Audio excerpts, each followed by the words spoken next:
Oh yeah, I'm with this, Wizzy. I'm just gonna lay back and I'ma drop some smooth lyrics. So tune in 7 to 9:30 and don't be late. We about to set it straight. Ain't no half stepping with Marcus J. Word.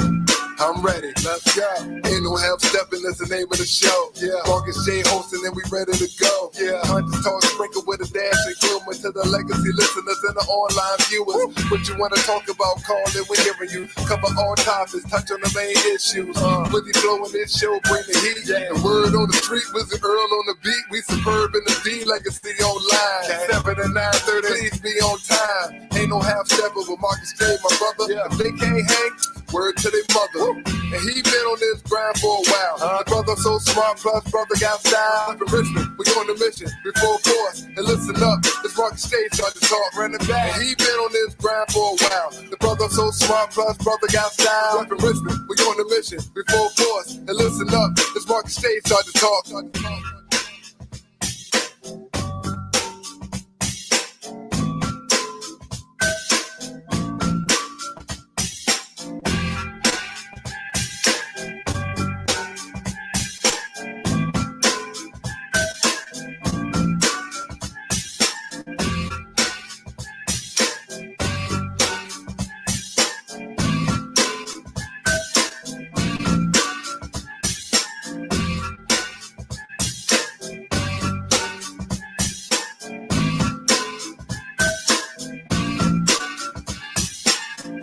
Steppin, that's the name of the show. Yeah, Marcus J hosting and we ready to go. Yeah, Hunters talk sprinkle with a dash of humor to the legacy listeners and the online viewers. What you wanna talk about, call it, we're hearing you. Cover all topics, touch on the main issues.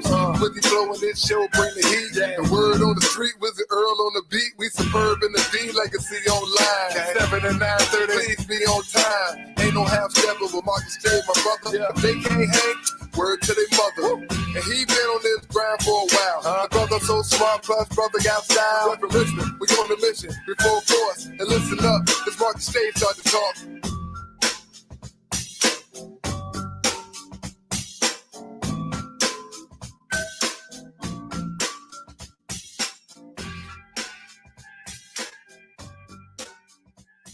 All right, y'all. Ain't no half step on Marcus J is live. We are back in the building, live, and we got a lot to get into. So much has happened since the last time we were on the air. We will talk about what happened at the Huguenot High School graduation right here in Richmond, Virginia. A lot of other stuff we're going to get to. We're going to have a Stephisodes. We're going to have Green Talk.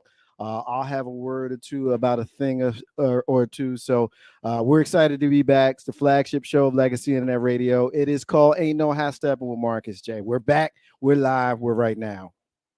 Yeah.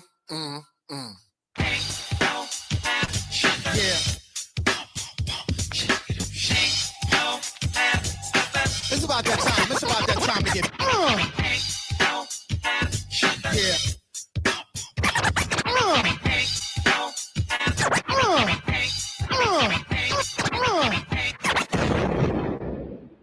Button your lip, open your ears, strap on your thinking cap. Socially conscious talk that's entertaining with a dash of humor and the top sports stories of the week. It's time for Ain't No Half Steppin' with Marcus J. Sellers has Jordan. Jordan with 2 seconds to go. Puts it up. It's good at the buzzer. Michael Jordan has won it for Chicago. Manning lobs it. Burris alone. Touchdown, New York. Down goes Frazier. Down goes Frazier. Down goes Frazier. He hits one deep to right center. That ball is out of here. The Yankees win the pennant.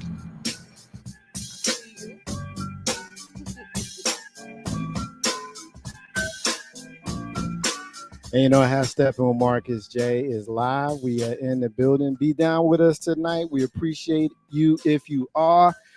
Thank you for liking and sharing and all of this stuff. Help the people that you rock with, roll with us. We thank those folks that are checking us out on Facebook Live. We appreciate those folks that are checking us out on YouTube Live. Those folks who are in on the archives in the future. We got so much love to you. So a couple of shout outs, a couple of folks already got their salutations in. Peace to the brother Reggie Ship.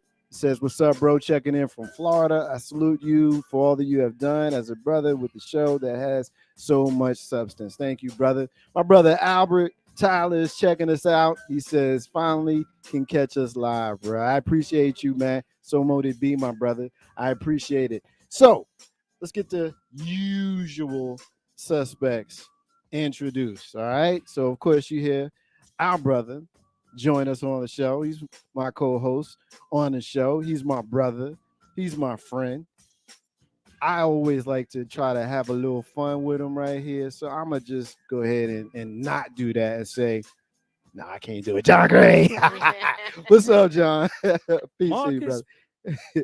1 2 1 2. Yeah, you good. You got you. Good. Marcus, magnificent, keeping it the realest. Keep it the realest. What's up, bro? Caesar of the show. How are you? Caesar. We know how it ended for him.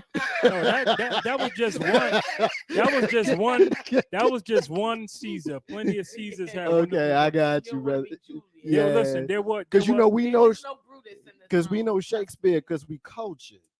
We know a little something. Little bit. What's up, John? How you doing, bro? Listen, I'm good.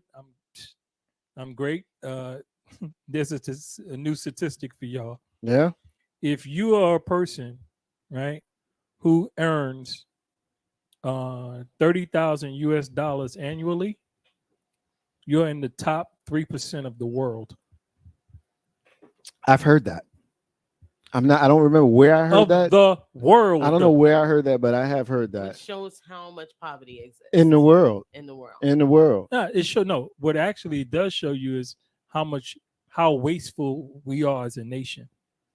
I don't know about the people, but I think what it would say more about to me is how much we overinflate the value of things as a nation. Well, yeah, that's what yeah, makes the dollar though. Yeah, but that's crazy to me. And you can't live off 30,000. You can live well off of 30,000 in the Dominican Republic. 30,000 here in the Dominican Republic, you live real good. Live even better in Colombia. Yeah, great in Thailand. But you will give up some things. And any of us who have traveled significantly, yes, it is easy to play somewhere, but when you got to work and live somewhere, so if you gotta do your homework. No, here's the thing: you can live off of it, but you can't earn it. Right? Yeah. Because the average, you better go there. Dominican Republic, the average monthly salary is $275. Well, that's a why month. That's why expats do so well there, because they're coming with their U.S. job and their U.S. dollar. Yeah. This is how I know, and this is how I'm able to keep my apartment there. This is how I know that we missed each other, right? Because we didn't got into a whole thing, and I haven't even finished introductions yet. Whatnot. So, if you would allow me, Steph, I'm gonna get a listener introduction in, and then I will give you the grace that you deserve. But our Uncle H is checking in from Minneapolis. Hey, Uncle H said he went to chair yoga this morning. Yeah, you know what? that's what I'm talking about. Yes, sir. Yes. And you come to Richmond, we going to yoga. I'm taking Uncle H on the water. I went on the water with her. Well, not this time, but I've been out there on the water. I'm gonna tell you something. You do yoga on the water. It's floating yoga. It changed your life. Shout out to Shayna. Change your life. She's out there now. She's out there on Mondays. What a beautiful backdrop. She had the city behind her. Yeah, man. Oh, man. Yeah, man. Popping. You got to do it. Ain't no Yo, Richmond is popping. With Marcus J live from NewDen Legacy Internet Radio. Our brother of the Barry Farmer Morning Show is checking us in. Barry Farmer, what's up, brother? Peace to you, man. Peace to you, man. He said happy Monday, good people. Happy Monday. Yeah, you know yeah. What? It is. I like when you hear someone's name and you smile. Yeah. Barry's a genuinely, authentically funny dude. Yeah. You know, I like people like that who are just naturally funny. Absolutely. You know, and so as soon as you said his name, I just thought of something he had said to me once, and immediately it could bring a smile to my face. He's one of the I'm glad he people, said every that. exchange that I've ever had with the brother has been positive. Yeah, Every yeah, single yeah. time. Yeah, So definitely. I appreciate you. Thank you for rocking with us, brother. Yes, thank Appreciate you, Barry. you. And y'all support Barry Farmer and the Barry Farmer Morning Show. Been going strong a long time. Yes. And he has really built a great following. And it's always funny. I listen, you know, I like digital radio where I can take it where I want to go. Anywhere. So we got a couple of more salutations before we get to it. My sister JoJo is checking us out from Jersey City. Ooh. Peace to you. Say you bring the Jersey City folks. Jersey City loves They're me, man. consistent. I love Jersey City. That's where I'm from, and I'll shout that to the highest mountain. And they always love me and support me. You want to know? Back in 2013, I had been gone from Jersey City over 20 years at the time, right? Over 20, and they honored me. They had me come there, gave me a plaque and everything. You know, when you get a little, They gave me a plaque. To the city moment. Yeah, man. I was Jersey City Fashion Week, person of influence, 2013. So give myself some flowers. I mean, it was a long time ago, and but it's a dope city to honor a dope. But the point being, I was gone for so long, and my family at home recognized the work that we were doing here in the earlier years of Legacy. And see, that's how long we've been doing this, right? You know, because that was part of the work we were doing here. But my hometown, you got to put something in the tip jar, some sort, and he gonna take the call too, and he gonna take the call. This better be good. Now we want to hear it. You heard the dough. You got to put it on speaker. Put it on speaker. You got to put it on speaker. Viewers, this is live. This is live podcasting. Okay, I knew it was gonna be a woman. Hey, I know who that is, but why don't you tell us who you are? I knew it. Ashley Boutique at Stony Point Fashion Park. Hey, live from the car. And live from the car, aka very Ashley, very Ashley. Why don't you plug yourself one more time? Yes. This is Ashley Jefferson, owner of Very Ashley, a women's boutique in Stony Point Fashion Park, and I'm just calling to check in and see how y'all doing. Oh, live on the air check in. That's right. Hey, look, you ought to know you take care of your family, man. That's right. You take care of your family. Tell her thank you for checking in. And yes, on the speaker. I'm sorry, yes, on the speaker. Not on the speaker. Yes, because we love our family, Joe. We love our family. Did he really just pause me on live radio? And what's going on right now? Yeah. she do the plug. Do it quick. June 27th, please come to the Fashion and Philanthropy Sunday Soiree at the Hidden Notes featuring the Very Ashley Angels and Ella Ava Boutique. It is a fashion show that you do not want to miss. Visit vastylemag.com to get your tickets. June 25th from 5 to 9 is the Fashion and Philanthropy Sunday Soiree. Visit vastylemag.com to get your tickets and for more information. All right. And drop a link, Ashley. Yeah, drop a link when you get somewhere safe. Where you safe. Yeah, that she calling from the car phone, y'all. And that was like a view into the DeLorean, the Back to the Future DeLorean, because in the early years of Legacy and Radio, before we had the wonderful technology that we have now, that's exactly how we used to take callers. Yeah. That's exactly when how we used to. That's how we used to do it. That's how we did it. So. But in the midst of us spending some time with our sister and Legacy and Radio alumni and local entrepreneur Ashley Jefferson, Ashley Joy, as she was known here, of Very Ashley, Stony Park Mall here in Richmond, Virginia. In the midst of all of that, she said good morning. So we wanted to get through all of the salutations so that we can give her the full moment that she always gets and absolutely deserves right here on the show. We're going to look in the camera for the first time in a while and say, Good morning, Sue. Yeah, ain't no how Steppin Marcus J live from NewDen Legacy in that radio. And we getting another piece of love. Atlanta by way of Jersey City. My brother, partner, and friend. I reference him all the time. And he is also Legacy Internet Radio alumni. My brother K-Dub is checking us out. He said, "What's good, people?" K-Dub, what up, boy? We was just talking about you. We were having a whole conversation about retiring New York Knicks numbers. We'll talk about that another time. That's a little tease, for the listeners. One day we'll do a segment. John agrees with you, by the way, K-Dub. Ain't no how Steppin Marcus J live from NewDen Legacy Internet Radio. So I guess this is the time where we kind of shift and had our fun, but gonna get to some of our topics. And unfortunately, we're going to lead off with tragedy that has befallen the family here in Richmond, Virginia, the Huguenot High School family, the Huguenot High School graduation that took place right here in Richmond, Virginia. Unfortunately, was marred by a shooting that took the life of a recent graduate and his stepfather. The young brother by the name of Sean Jackson and his stepfather by the name of Lorenzo Smith. First, offering the condolences on behalf of the team here. Many of us in the Richmond area, certainly those of us in this room, we know people personally who were in that building when that went down. We know people that was there.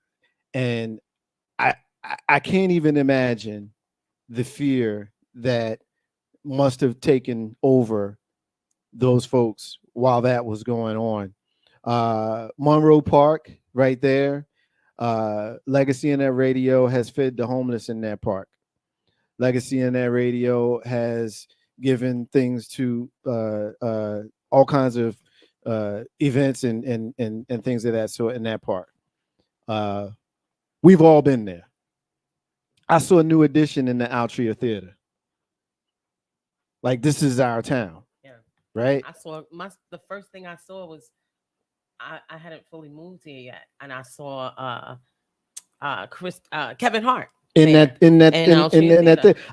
been here. Yeah, I've been in this town long enough to remember when we used to call that the mosque. Like it had at least 3 or 4 different names. Like, we're entrenched here, and I know that I had never expected. I mean, we had monuments getting pulled down and national attention around social justice, like those kinds of things I would expect here in the capital of the Confederacy. And it's an example of when we see these types of tragedies, it's hard for me to even really kind of talk through this. I feel like I'm stumbling over my words, but we always have this not us type of thing. Maybe it's happened to those people, often when we see tragedy or illness. But it was right here. And I was with mama and her mama, my wife and my daughter. We was having tacos on Taco Tuesday when this happened. And my daughter goes to VCU, which is the campus that this ultimately went down on. I'll just share this and then I'll give it to the room to offer their thoughts.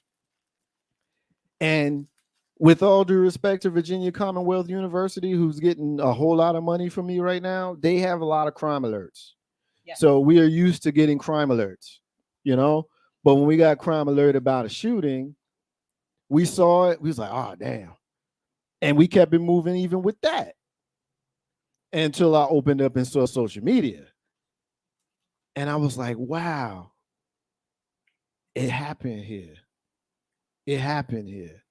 And it was shocking, but then it wasn't shocking, So, and I'm speaking raw, man. I didn't plan any of these remarks.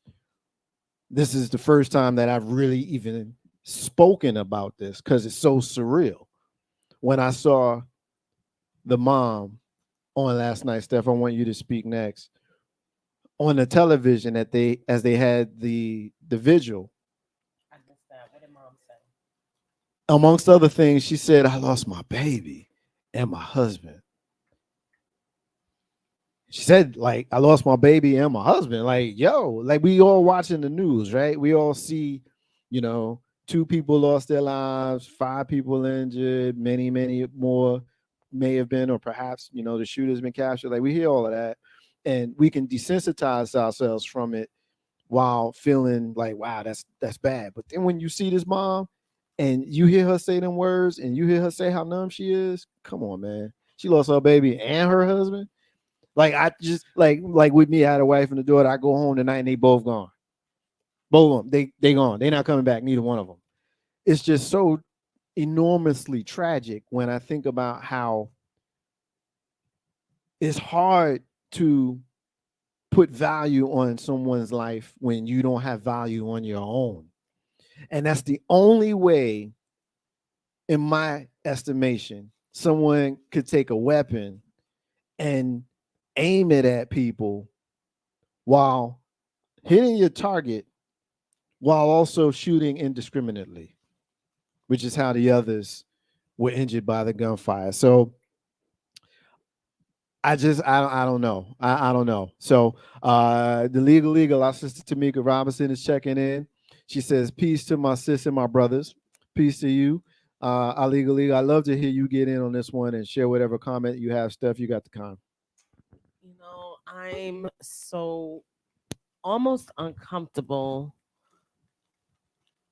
because I have an opinion, and first of all, I can't even imagine as a mother mourning your child.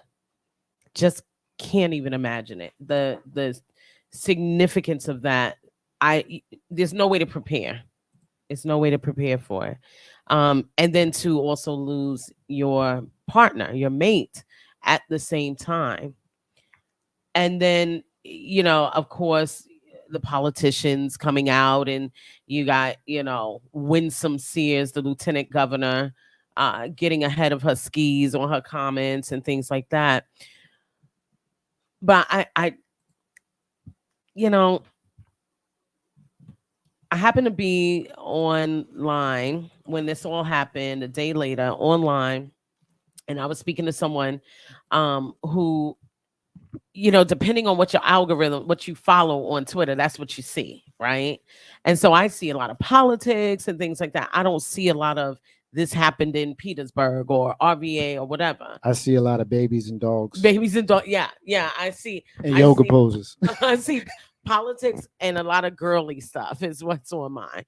And we ain't gonna talk about what I see. Yeah, we're not gonna do that. This brother that told me this information probably sees what you see. But people who are really ingrained in certain parts of the culture here, they're going to see something else because every city has its algorithms that are trending or has its stories that are sub trends on social media. And when I looked at the social media conversations that are going on between these young people, as a parent, there's only so much you can do. You don't know what your kids are doing or not doing 24 hours a day. You just don't. But we got to teach our kids to be more responsible with their words and the way that culture works and the whole, ops culture. And now we're rapping about our ops. And now we know someone is shot in our city and we're rapping about him. And we're claiming things that perhaps are not true. It's not 1990 rap music where, you could speak certain words and then there was no retribution. When you get into the story of why, this is senseless. This is senseless. This is people who don't have their frontal lobe fully developed yet, in the midst of conversation, arguments, and things they should not be dealing with. There should not be pictures of young men, 17 years old, who are about to graduate, on social media, holding big bags of weeds and AR-15, of weed and AR-15. There shouldn't. And as parents, we got to step back because nobody wants to do the not my baby dance, right? Nobody wants to be stuck in that. And no one wants to live with going back and saying, what was my baby doing? And there are anti-violence organizations here in the community for sure. And there are a lot of people that are talking about it. And violence is not a black on black thing. That's not how it works. But it is very much about proximity, and it's usually committed by somebody you already know. And the fact that these two young men knew each other and that this arose from useless beef and things being said in rap music, and 90% of what's said in rap music is not real. No, most of the people saying they're driving a Maybach are not driving a Maybach. All of these things, but you have kids that are carrying out retribution and acts of crime. You can go back to King Von, and the discussions of my ops and everything else. We got to start telling our kids that life is too short, and being 18 doesn't guarantee you anything, because your own peers are coming after you. This isn't 30, 40, 50-year-old men attacking little boys. These are two kids. The shooter is not that much old. He's only 19. And when you start, because I knew we would talk about it, when I started to dig and look, the comments on the photos, they're mentioning the actual mother of the person that this was a beef about. She came out and said, my son's death should not be the catalyst for this type of thing. This is not helping. And again, I don't put the blame on parents, but I also say until they're 17 or 18, you're all they have as the guide, as the mark. And so if I can go back on social media and see months and months worth of, bragging about potential murders, we got to teach our children that what you live by, you often die by. And it's so unfortunate. And I wish this wasn't what I walked away from with it. But there are going to be more kids like this. This is the beginning of summer. So we now have to tell these kids, let's not be out here plotting revenge. This is not the first beginning of summer here in Richmond that has started this way. It's just the first time it started at a graduation. And we need to be, in my opinion, we need to be more willing to have that conversation, and also to start checking each other's children. What are your kids out there doing? Because you can either be crying because they're upset with you and don't want to talk to you and this, that, and the other, or you can be crying in a situation like this. So there's lessons to be learned from this. And there are more kids in the city that are doing the same thing, that are trying to be social media famous, that might be saying things that are not true. I highly doubt this little boy was doing the things he was rapping about. But here we stand. And it doesn't even matter if it wasn't true, because the results are the reality. Has Steppin, Marcus J. Live from NewDen Legacy Net Radio, getting some love from an old friend, a dear friend. Our sister Jane is checking us out. Jane, it's so good to see you. We miss you as well. Jane joined us quite a bit in the 2015-16 range here on the show when we were joined by our clairvoyant mediums, when Shayna would join us in her weekly spot. And Jane is my moon mentor. She is my moon mentor. And Jane, I still do the whole thing with the moon, girl. Let me tell you something. I am a moon junkie, and you are largely responsible for that. So it's such a treat to see you listening and joining with us today. And thank you. And hugs back to you. Hugs back to you as well. Love you. And I have Steppin with Marcus J. Sue says they said it was going on for about a year, so people knew. So people knew about this. I have Steppin, Marcus J. Live from NewDen Legacy Net Radio. John, jump in here. Your thoughts on this. We obviously are talking about the shooting at the high school graduation last week at Huguenot High School. So it's so crazy. I got a grandson that graduated high school this year. How about that? So that's just something to think about. I first heard this from Kula. Kula Fonte, your favorite MC's favorite MC. Absolutely. Right. Kula. Whatever her name is saying, we gotta say that at least once. Right. Just like so. She was on Facebook, active shooter VCU campus. I'm like, what the entire fuck? You know, because that's not. Richmond has its share of violent crime, but VCU campus, nah. Downtown Richmond, nah. We get violent crimes in the projects at night.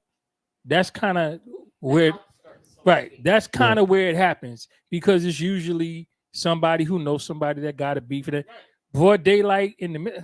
In Monroe Park with the homeless people. No, that's my That's my park. I It's walk. it's listen, our park. Listen, I walk. No, my gym is over there. Yeah, in the fan, because that's not quiet time. Yeah, it's a fan. I got a gym, so I walk from here and I go through the park to my gym. It's part of my walk. People see me post my Jersey walk. City people. This happened in Lincoln Park.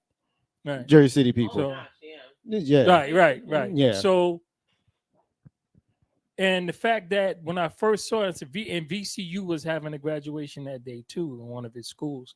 So I'm like, what? That's crazy. But then I found that then when all the details started coming in, I'm still like, and mind you, I believe, I could be wrong, but I believe one of the other victims who was a young child also passed away. So I think it's 3 deaths. Really? The baby, there was like a 4-year-old or somebody who got shot. It was in the hospital. They died like the 2nd day, I think. Yeah, it was a 3rd death. I could be wrong, but that's what I read somewhere. In this case, I really hope you're wrong. Yeah, I want to be wrong. This whole thing is insane, right? It's insane. To just deal with the generation we're dealing with today, these children. I don't want to say kids. I don't want to say. I want to say young adults, but that young adulthood, I think, faded after like 9/11. I think we stopped having young adults because 17, 18, 19-year-olds, when I was 17, 18, 19, we were working, had apartments. You know what I mean? We were trying to behave older. We weren't trying to behave our age. We were trying to be perceived as mature people as teens in our early 20s. Now it's like there's a whole nother thing. It's like, I don't know, the 18 to 28-year-olds they want to remain young or perceived to be young or younger. And I don't understand it. Like I can understand if you got a real beef here's a beef with somebody. Somebody did something to somebody in your family. Like a guy was dating your sister and he beat her up. Y'all got beef, right? Somebody knows somebody who set you up and somebody robbed you. All right, you got beef, right? Whatever. This beef that grows from social media posts. Crazy. So you're going to take something that is not real and create a real thing from it. This is what you call ignorant alchemy. Right?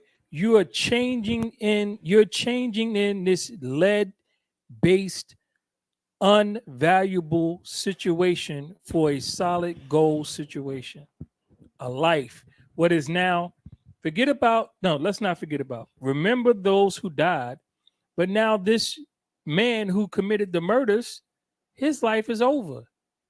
Now let's do ancillary. His family's life is over. This woman who said, I lost my child and my husband, her life over. As she knows it. Over. Even in time when she is able to hopefully go forward in her life, it is not the life that she had.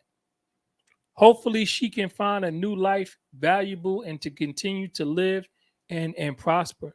But this will never leave her. No. It's never going to leave me. No.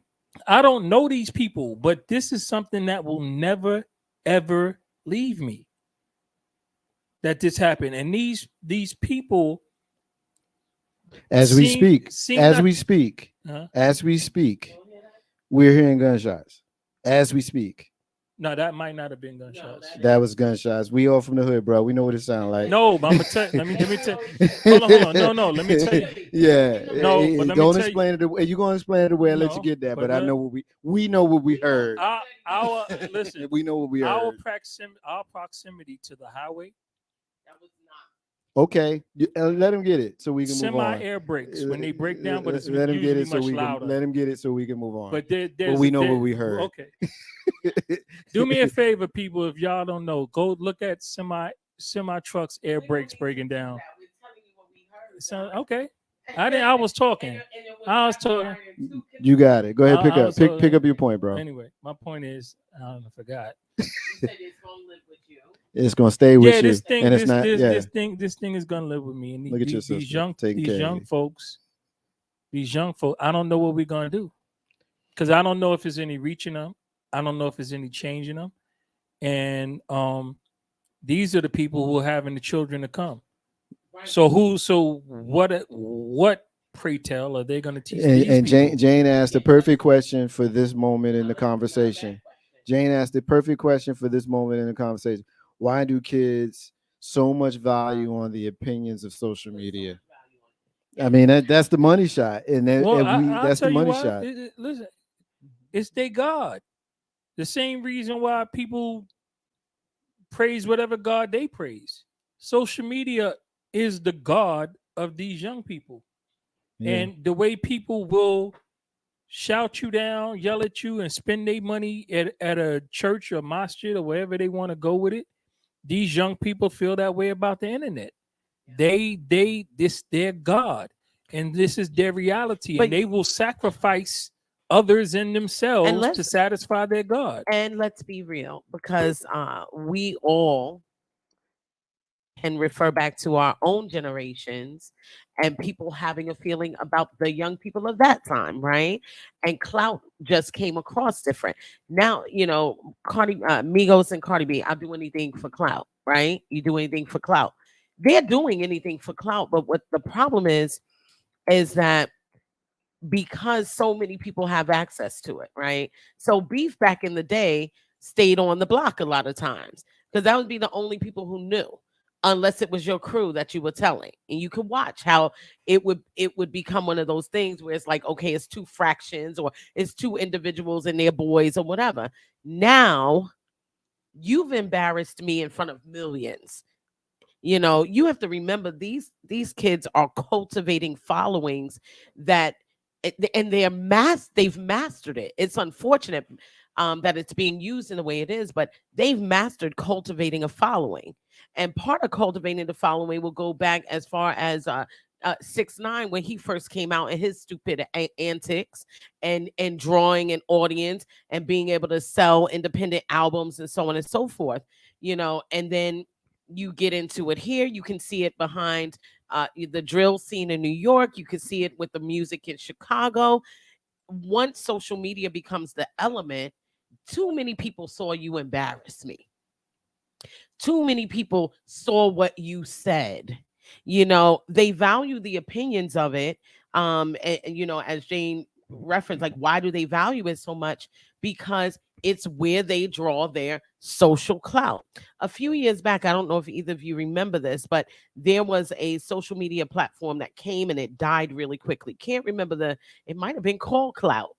And it was gauging how much clout you had across social media platforms.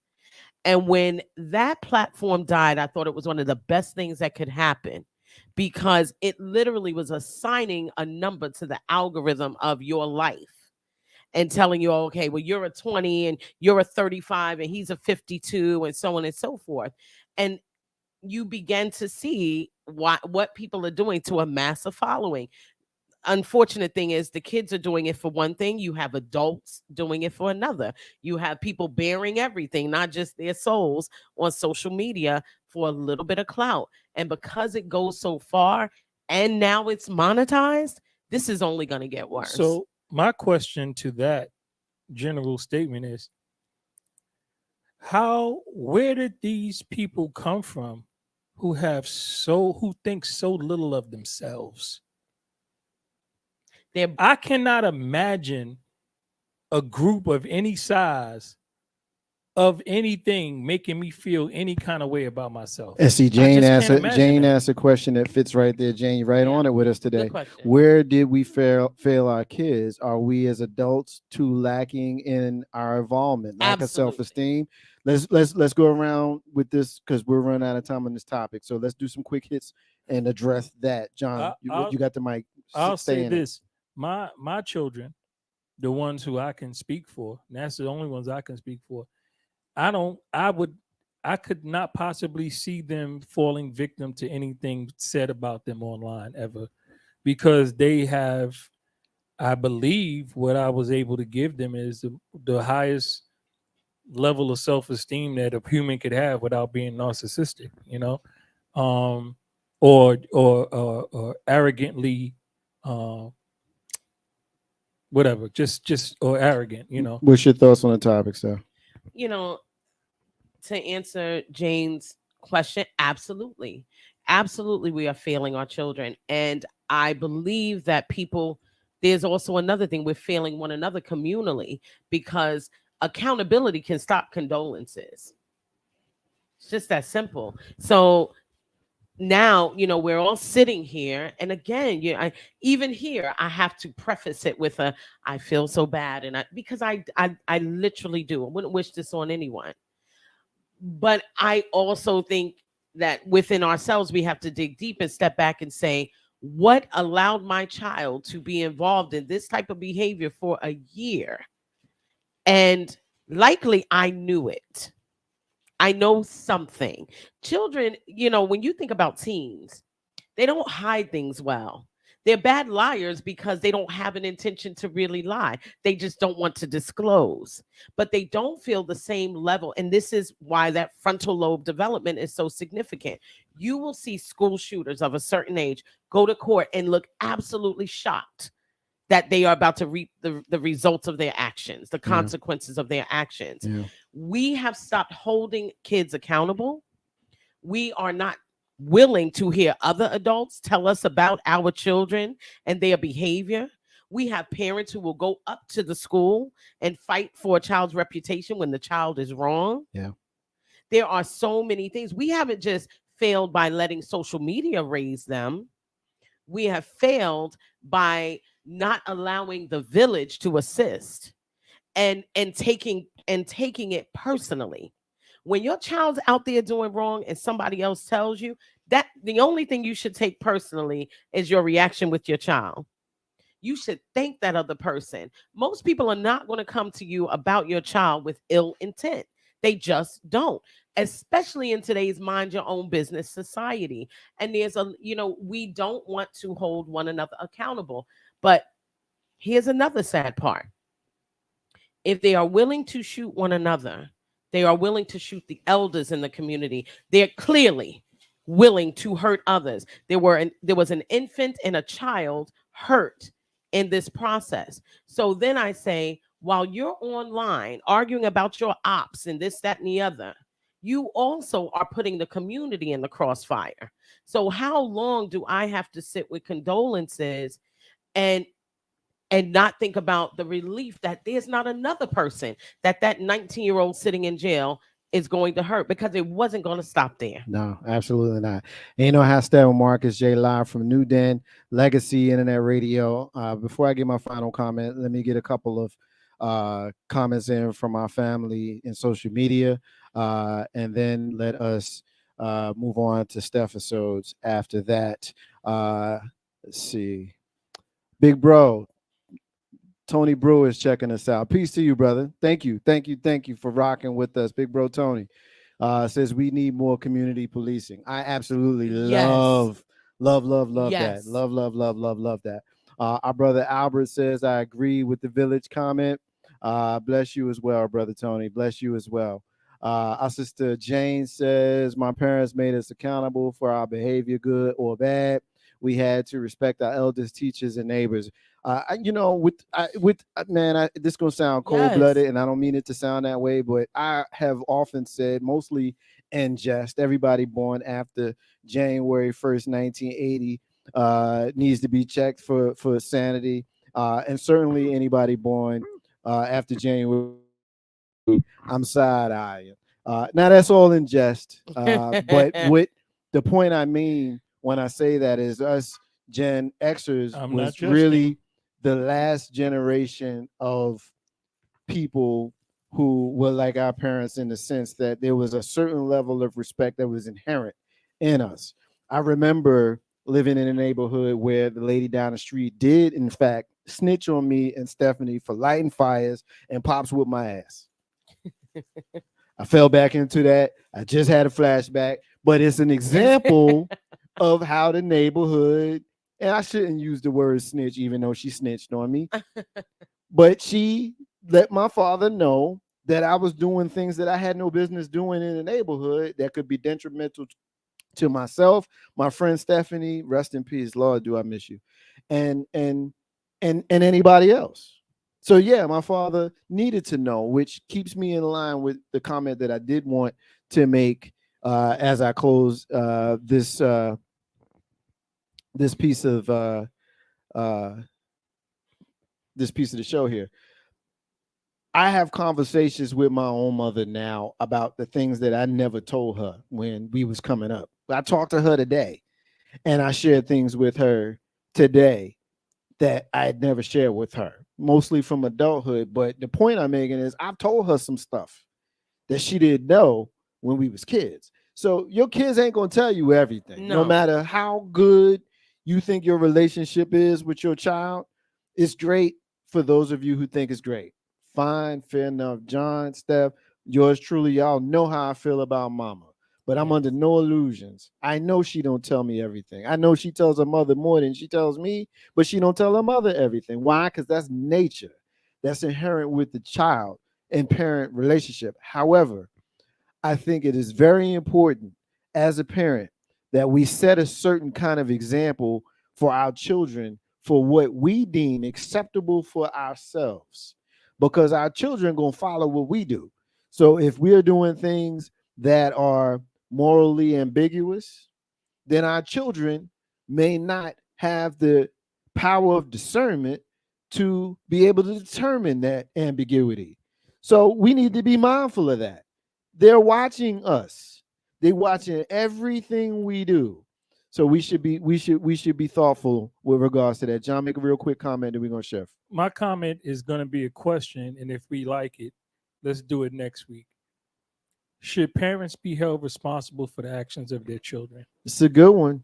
Write it down. Write it down. Like should this guy's mama and daddy be going to jail? You know, it's a good question. And I like it. It's a question that they're asking the Newport News around that little boy that shot that teacher at the school. So and mom is charged. Listeners, so tell us. And is let us know if y'all want to hear us talk about that. Ain't no how stepping with Marcus J. Live from NewDen Legacy Internet Radio. Sue says respect and a little bit of fear. That is how I was raised. Respect and a little bit of fear. There's the I'm just so disappointed in you, parent, and I'm gonna knock your block off, parent. You know what I'm saying? And many the first one. Well, it worked. Yeah, I won't say y'all know me. Y'all know which one I am. Let me not play that game. It worked. Ain't no ass stuff. Mine was simple. You want to be a bum when you grow up? Yeah. I don't know what you're going to do, but when you're 18, you getting out of here. Yeah. So figure some shit out. Yeah, there it is. I mean, however you come to That's how I got past and survived when, let's say, 2 out of 5 of my friends didn't. Ain't no hashtag Marcus J. Live from NewDen Legacy Internet Radio. We are at a point in the show where we are going to shift, and this will be the very first time I have an opportunity to say what I have gotten to be very, very known and famous for, the corniest quote in the history of the show that came from a classic hip-hop song. If you know it, you know it. But my team is going to point to me and then the camera, and we all going to say, let us move on. We're going to move on to our next topic, which is Stephisodes. Which is somewhat the antithesis to what we were talking about in this prior conversation, which kind of started off with sadness, we're going to shift to the other end of that spectrum. Did I tease it good, Steph? I think so. Yeah. Why don't you go ahead and lead us in Steph episodes? So, first of all, thank you, brothers. Welcome back. Welcome back. Uh, I I have been enjoying the front row seat to young adulthood, to watching my daughter do her thing, evolve, and identify her first home in New York City, and her first real place, and all these things, and progression at her job. And I started sitting back and thinking about how people benefit and they grow when you celebrate their joy. And thinking about the world now and how it is and all the things that are happening, a lot of what is missing is that jealousy has replaced joy. When someone else is getting something, people immediately assume it's stealing from them. It's become harder and harder for people to celebrate one another. And a lot of times, I've heard people give backhanded compliments, or I will read things online. It'll be like, happy Father's Day to my husband. I know we've been through a lot. You could have left that out. You ain't need that. You could have left that out. It's all right to my big sister. Your glow up is real. I remember when you don't need to go and remember all that. Just focus on her joy in the moment. Celebrate joy in the moment. And you can see that we are becoming a joyless society. And so I guess my question today is, one, in what area are you, I don't want to, I would like to say, what area are you intentional about celebrating joy for other people, even in the midst of your own shit? It's difficult. It's difficult. It's difficult for the man who's facing an eviction to celebrate the guy who just bought his new home. That's human.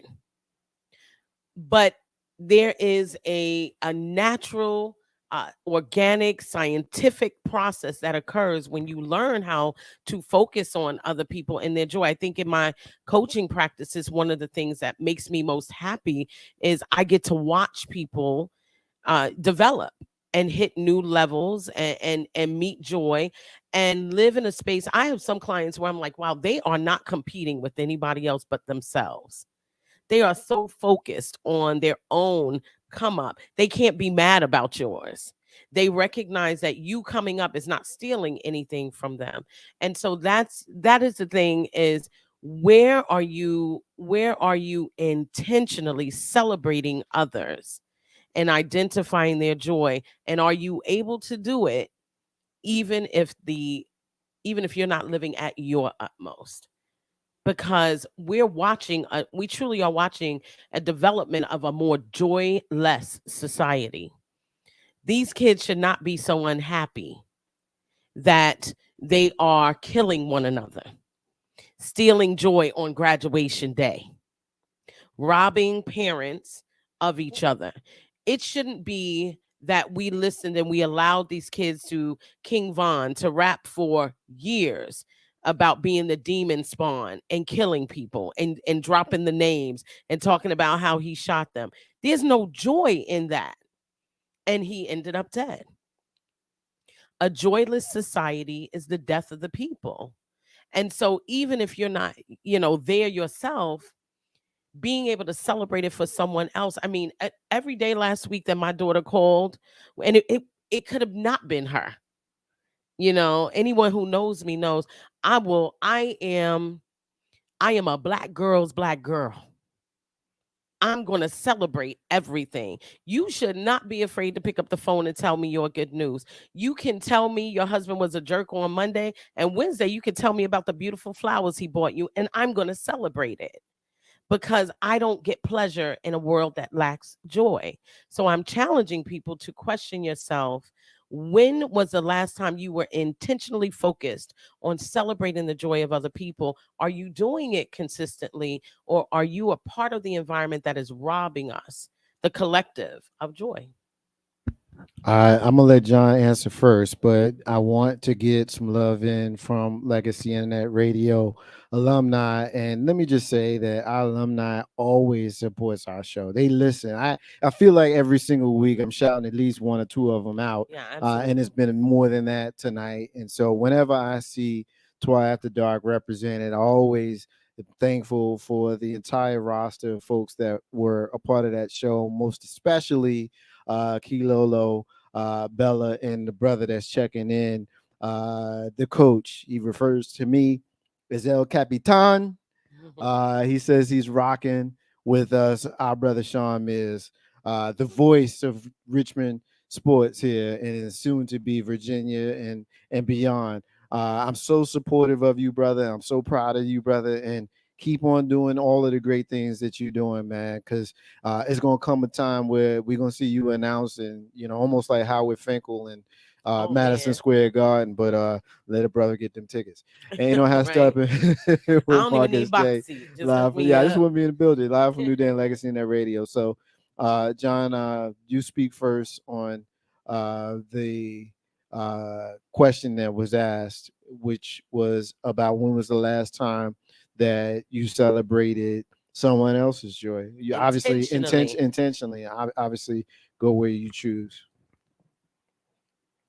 That's something that's been like my life's mission. I love to brag about other people.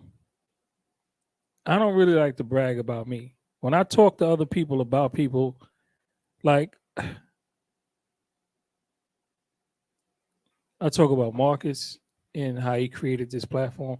I talk about Steph and her incredible business acumen, as well as being someone who was able to do something that I didn't know could be done, which was create a different thought process for me when it comes to dealing with women, and especially Black women, because I was completely desensitized to the way you guys view the world. I saw what was going on, but I never looked at it from your perspective, and I thank you for that. And so many other people. I don't want to start shouting out names, but the people who I know, I've been here in Richmond soon to be 6 years, and the people that I know here, I brag, man. I brag on in the city. Like I brag on this city. When I talk to people, I brag on Richmond. That's where I get my joy, right? That's what makes me feel good when I can talk about somebody else besides me and just really like talk about them. Like, yo, I know this person who does this and they are great at it, right? I don't ever talk, I did that. Nah, I know this person, I know a guy, I know somebody. I'm always knowing somebody who's great at, our boy, Bobby. This and that and this and that and what he overcame and so on and so all day. Married the love of his life. And then, I brag. My sister, her 12 beautiful children, and I brag all the time. So to me, it's like I don't understand how others don't. Like I don't get how people become so self-absorbed and still can have such little, again, back to what I said, have such poor opinions of themselves that they need to down other people in order to, you can't feel good about yourself unless you're talking bad about somebody else. I remember my mother would always tell me, if you don't have anything nice to say, don't say nothing at all. And I live by that. This is something I live by. Like people who follow me on social media, I do Big John the Jeweler's Gem of the Day. All of these things is stuff that I live by. I live by these things. And if you can't talk well about people, then just shut up. Simple. Right? And check this out. The creator, the grand architect of the universe, has one single power. ABC omnipotent. You know what it is? Can't lie. Everything's enacted by the word. All knowing. Just can't lie. So if the creator speaks, it happens. Period. So think about yourself, think about your inner God, right? And don't open your mouth if it's not real, right? And if you're not sure and if you don't know, just hold back, keep your mouth shut, or preference it. Well, I think, or in my opinion, or this could be, I'm not sure. Preference it with that. Then say what you got to say. But then again, go back to, if it's not nice, it's not worth saying. It's not worth saying. That makes me think about the iced tea conversation we had. I would love to hear you kind of mention that in Here's what I will say, right? One thing that has been very important for me in this stage of life, Jane says, walk your own path, let others walk theirs. I love that. right. I love that. That makes it easier That to makes it- celebrate it- people because what's for them is for them, and it's what's for for them. you is for you. One of the things that I try to do is embody the phrase authenticity has no competition. I say it often at the end of the show. And anybody that knows me knows that I often will go out of my way to put you over. And often I don't have to go too far because most folks have some sort of redeeming quality. Most folks. Some of y'all are assholes. It's just what it is. Some of y'all are assholes. Well, I can't keep it real on both sides. I'm a Gemini, y'all. Well, look, And I happen to be an asshole, but it's easy to put me over. Yeah, that's true too. That is true. For those non-wrestling fans, put you over, say nice shit about you. So if you know me, I'm gonna do that anyway, because I have a way of seeking to find connection in all those who I cross paths with. I try to do that. I try to find something out about you, if I'm gonna be around you, that's important to you, so that when we communicate, that's something that I know that we have that I can communicate with you on. I know that you like elephants, so I'll figure out a way to walk elephants into the conversation. Extreme example to make a point, but that's important to me. You know, I try to find joy in other folks' blessings because it shows me that blessings are abundant. Say And that again. I try to find it in other folks because I know that blessings are abundant.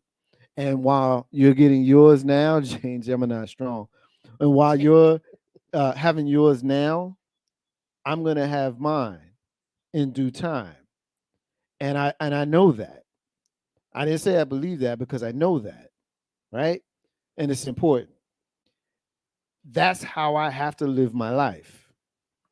John and I were having a conversation earlier before Jane, you got all the jewels tonight. You learn more by listening than from talking. I used to always say, the good Lord gave you 2 ears and one mouth. Shut the hell up Right. and listen, right? John and I were talking earlier about a lot of stuff, but the thing that I'll add here that we were talking about earlier, why I struggle with the political conversation now, and obviously the turning point has been partially with my immersion in the yoga culture and that way of life, what happened on January 6th, certain aspects of my personal life, COVID, all of those things happening, shifted, changed me. So if you know me back then and I'm acting funny, I probably am acting funny to you, because if you haven't evolved past where you were, you still where you were in March of 2020, then I'm sorry, I'm not there anymore. And that's not a matter of shade or anything. That's just life's evolution. I still love you. I still want the best for you. I'm still going to put you over. I'm still going to find joy in your joy, you know, those types of things. But what I was saying to John earlier is I have a natural propensity towards good, wanting good, not always doing good. Like I said, I am a Gemini and I am for the shits. I'll flip a table if I have to. I struggle, but I want to be good. I want that, right? And it's hard for me to think of myself politically because you have to play games. I don't want to play games. Where that conversation came from, we were talking about how when you look at the judicial versus other parts of the three branches that are built around party, whereas the judicial shouldn't be. It should just be right and wrong and nothing more. Whereas we know now that it's not. I can't give emotion to that anymore because I want it to be right and wrong. I want it to be prosperous. There's going to be some good, there's going to be some bad, but I want it to be fair. And it's not always fair. And I can't give emotion to that anymore. That's the never thing. fair, bro. Never. And that's what you in said. this country. And that's what you said. That's what you said. So me saying that, adding that to this part of the conversation is exemplary of how it's important to me that you all experience joy. When you tell me good things about you, when you tell me things that made you happy, when you tell me things that gave you joy, I'm like, word. You know what I'm saying? It reminds me of the phrasing, not the moment, but the phrasing. That's my dog. That's my dog. Not the Friday moment when Craig knocked out Debo. Not that part, but the phrasing. That's my dog. Yeah. That's my dog. Yeah. I'm happy for you. You know, I'm happy for you. And that's an 8. Now I struggle. I already did the bit about me being a Gemini. So yeah, you may see me faltering, but know that in my heart, that's what I want. I want that for you. I want that for us. Shit, I want that for me. You know what I'm saying? I want you to feel that way for me. Yes. Because the more of us that feel that way amongst each other, the less of us that's rolling up on graduations on a day built for joy, stealing joy. Nobody wants that. Ain't no how stepping with Marcus J. Live from NewDen, Legacy in their radio. Mr. LP, Steven Sykes, Legacy Internet Radio alumni, one of my favorite people What's in the up, my history brother? of my What's up? life. My brother, Mr. LP. Blessings. Blessings to you as well. Running, but wanted to stop by and say hi, pray all is well. All is well. This is somebody that whenever I see him doing good, I get pure joy. You know why? That's my dog. That's my dog. What's up, Steven? Peace to you, brother. Love you, man. And you know how That- Steppin Marcus We J. need to call him Mr. Connection. Yeah, he knows right? everybody. Because I cannot even think about how many people I know that met each other Because through of him. Steven. Yeah. Yeah, we got That is we the- got that you is- and we got you and Ashley because of Steven. That's Mr. Lego. Yeah, he is the dude that puts people in places that need to be put it at. And listen, bruh, we're gonna stop the show for a second to give you some flowers because I don't think you get as much flowers as you deserve. And you in the city of Richmond, right? RVA, you are that guy. You are the connector, and we appreciate you. We love you, and we're glad to know you're here. Yeah, we appreciate you, brother. Ain't no Astel Marcus J. Live from NewDen, Legacy in that radio. My brother CL checking us out. My brother, appreciate you, man. You support me a lot, and I see you, and I appreciate you seeing me, brother. Much love to you. He's saying what's up, and much love to us. Ain't no Astel Marcus J. Live from NewDen, Legacy Internet Radio. Steph. No, that's it. You both, stated it eloquently. And again, it's not one of those things where it's fault free, right? Nobody's ever happy all the time. But here's the other thing. You don't have to jump on Facebook and celebrate anybody's joy. You can go to them personally. Yeah. You don't have to. If it's killing you that much and you just want to give them a quick and simple, then do that. But I have really been watching it, and one of the areas that I really think we need to do a better job. We just finished talking about young people and the mistakes that they're making, but we got a lot of young people who are doing good things. Celebrate them. And often people struggle, and I will say older people struggle because you are looking at them in the bandwidth of the humans they exist with. And trust me, they hear it all the time about why they aren't doing something, or they need to do more, or they hear all of those things. But for that reason, it's even more important when you see the ones in your community that are doing the right thing, whether that right thing is going to trade school or going to college or building a business, simply staying out from among the riffraff. Give them the props they need, and I think as we get older, we minimize some of the baby steps that they're getting to take. I have been so excited for my daughter simply because I'm watching her and going, had I known better, those would be the decisions I would make. And there's a piece of me that's like, I'm happy I was honest enough with her that she knows to make her life about her. Yeah. And to really move herself forward. And every single day, I just, I make sure to tell her, I'm proud of you. I see what you're doing. You're doing a good job. Yeah. And it doesn't have to be the major moves. It doesn't have to be the major milestones. But I'll tell you this final thing.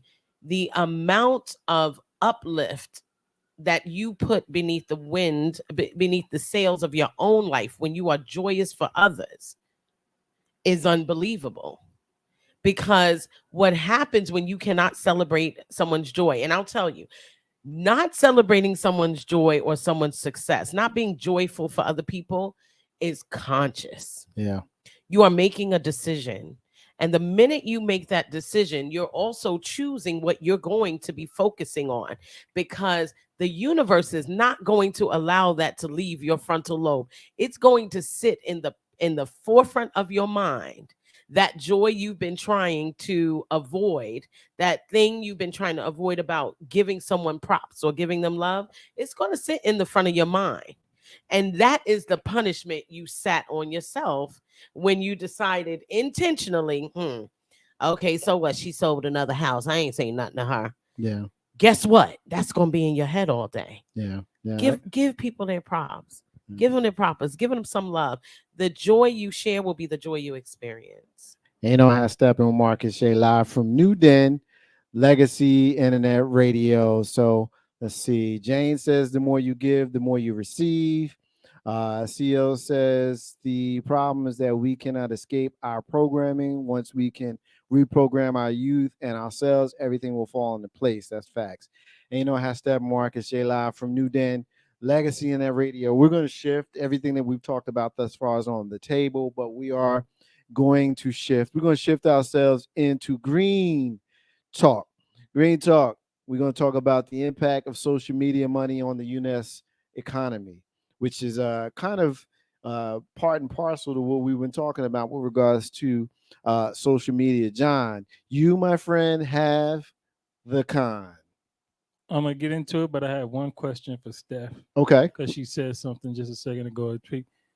I have had problems over the years of bigging up too much, especially in relationships. What? I have always made my partner in the limited time that we have here, my partner friend. the star. I've always made my partner the star. I've always polished that star and put it way up front and high, even at my own detriment. And it's always turned around and bit me in the ass. It's a lot. But I don't think it has turned around and bit you in the ass. And that might be a conversation for it has. Yeah. And we could talk about it. Yeah. That's a lot to unpack right here. Anyway, because I just thought about that. I'm like, yo, all I do is big people up. Cue bag lady, y'all. Yeah. Cue bag lady. But just but then sometimes it is about not. Now here's the thing, and truly, I say this truly from a coaching perspective. Bigging someone up and providing them joy is not a guarantee for their behavior, and so you have to do it in spite of how they behave. Oh, I never let and I believe that you don't. I never let the actions of others dictate mine. That was the piece that I was going to say. Like, how I move is how I move. Ain't got nothing to do with you. Exactly. Even if me moving is beneficial for you, I may choose to fall back, but that's different than That's me different than wishing moving you in it, ill or moving right. in a different manner. Yeah, Yeah. absolutely. So let's green- move into green talk. So yeah, I brought that. I made that topic because there's an incredible shift in the world economy right now that is being pushed by the U.S. economy, which on the low is the world economy. Don't believe what they told you. There are so many people making absurd amount of money online, right? Through advertising, through solicitation, and just through straight up bandwidth, loaning bandwidth, and they use that for advertising. But when you have people making $500,000 a month from posting videos online, and it's one, hard to track the money, two, unexpectedly rich people, right? Which changes the dynamic of what a rich person is. There's a giant shift in the economy. Richmond is the perfect example of that. Most of the reasons we struggle in Richmond is because of old money, right? The old money here is plantation money, it's tobacco money, right? And it's been here for years. And you might have 100 families that have a total net worth of $100 million in the Richmond area, right? And they're not making any more money. They have that money, and that money makes money for them, right? And that's how their family exists. When you interject new money, it devalues the old money. So now we had in the past, I would say, some people say 10, but it ain't really been 10. It's been about 5 years when the internet started blowing up, when people started making money, and then COVID made it worse. COVID made it worse. And when we had Venmo, Cash App, Zelle, that's so bad they made up the Fed now for that. They made up the Fed now just for that, believe it. And we are seeing the change in the shift in what it means to be rich versus well off versus middle class, which is bullshit, versus wealthy, right? So rich people have money that work for them. They don't work for their money. People who are well off work every day and make more money than what they need. Middle class people work and make just enough money to be able to live a life that's comfortable and save for the life of future of their family. Right? But now that's moved. You can't talk about you rich and you got $3-4 million. That's not even a thing no more. Why? Because in 6 months, somebody online made that by posting videos. The girl, the Catch Me Outside girl. How fast did she start making money? My guy Country Wayne, who I follow online, making hundreds of thousands of dollars every month from posting videos. You got people who don't even post their own videos. They just repost other people's videos and make money that way. It is no longer $1 million is not $1 million to anybody anymore. People don't care about $1 million, right? You people are trying to have all of this money, and what they're doing is in Great Britain right now, all of Europe, you can't spend more than €1,000 cash. You can't. You can't. If you do, they'll lock you up. Right? That type of stuff is coming to this country. And a great part of it. I'll just say you did say that in the last show. I don't know. No, I didn't say that in the last show. I said that to you at the spot. You did say that to me at the spot. I knew this sounded familiar. Yeah. My bad. I knew it sounded familiar. You know, because I don't know the specific laws with regards to that. You know, we'll have to be more specific when you say they'll lock you up because No, that in has Europe, in Europe, yeah, I know, right? The I know, euro, yeah. you have there's a spending, But there's when a you cash say limit. they'll lock you up, that gets people's attention. Okay, how about this? So It is a is there crime. something that you can cite I can say that I could Google and verify?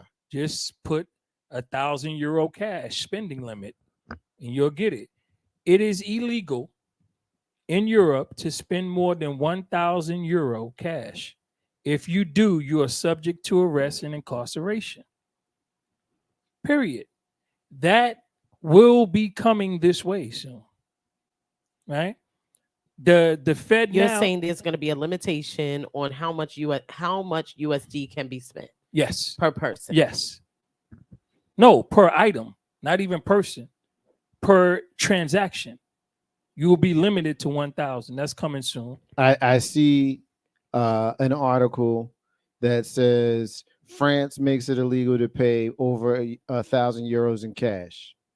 I don't see anything about the penalty that you mentioned, but I did just barely do a quick Google search.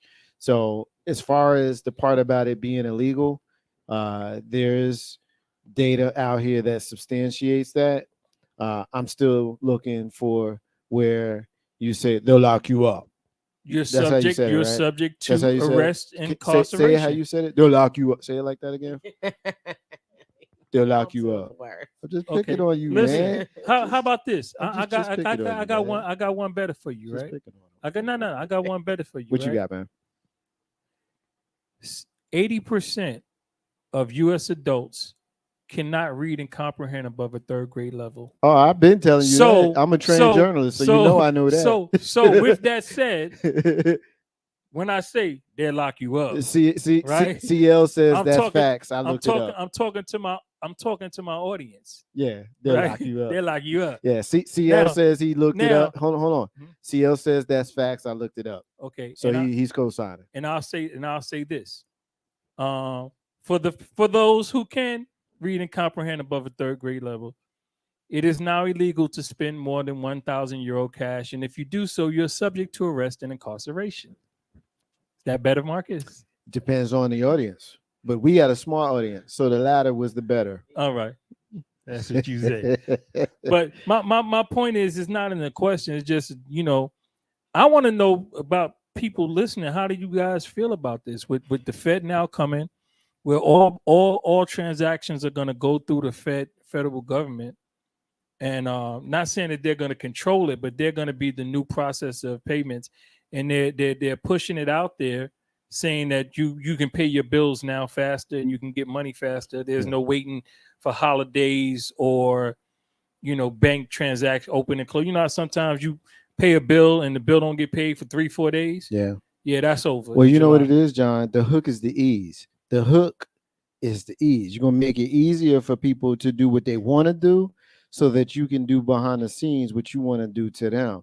Right. And so I understand, what you're saying. Like my dad was one of the last people that I know that did the whole debit card thing. As a old schooler, he would more prefer to carry cash, which he did. He held out on that for a long time, until eventually the ease is what the ease is. But I see where you're going with it, because those debit cards, now that you've gotten, what are we?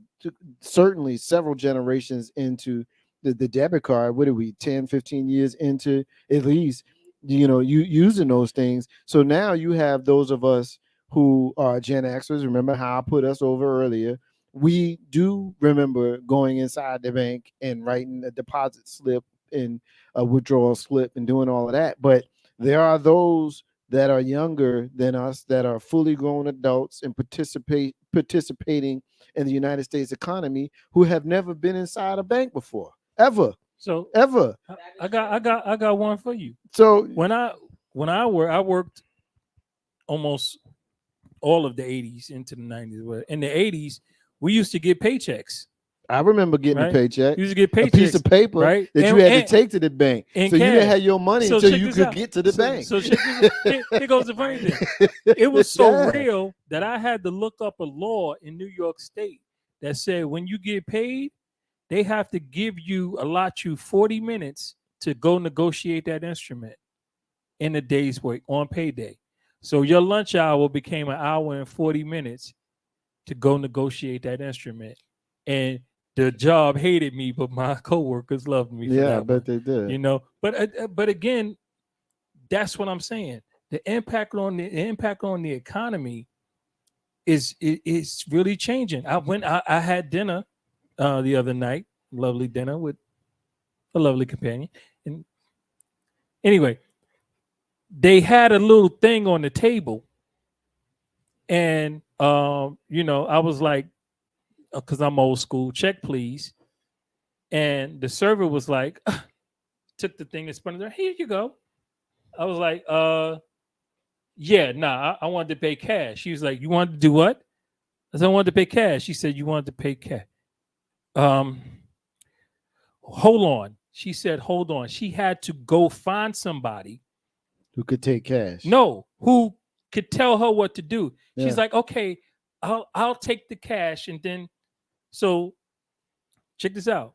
She didn't take the cash and bring me change.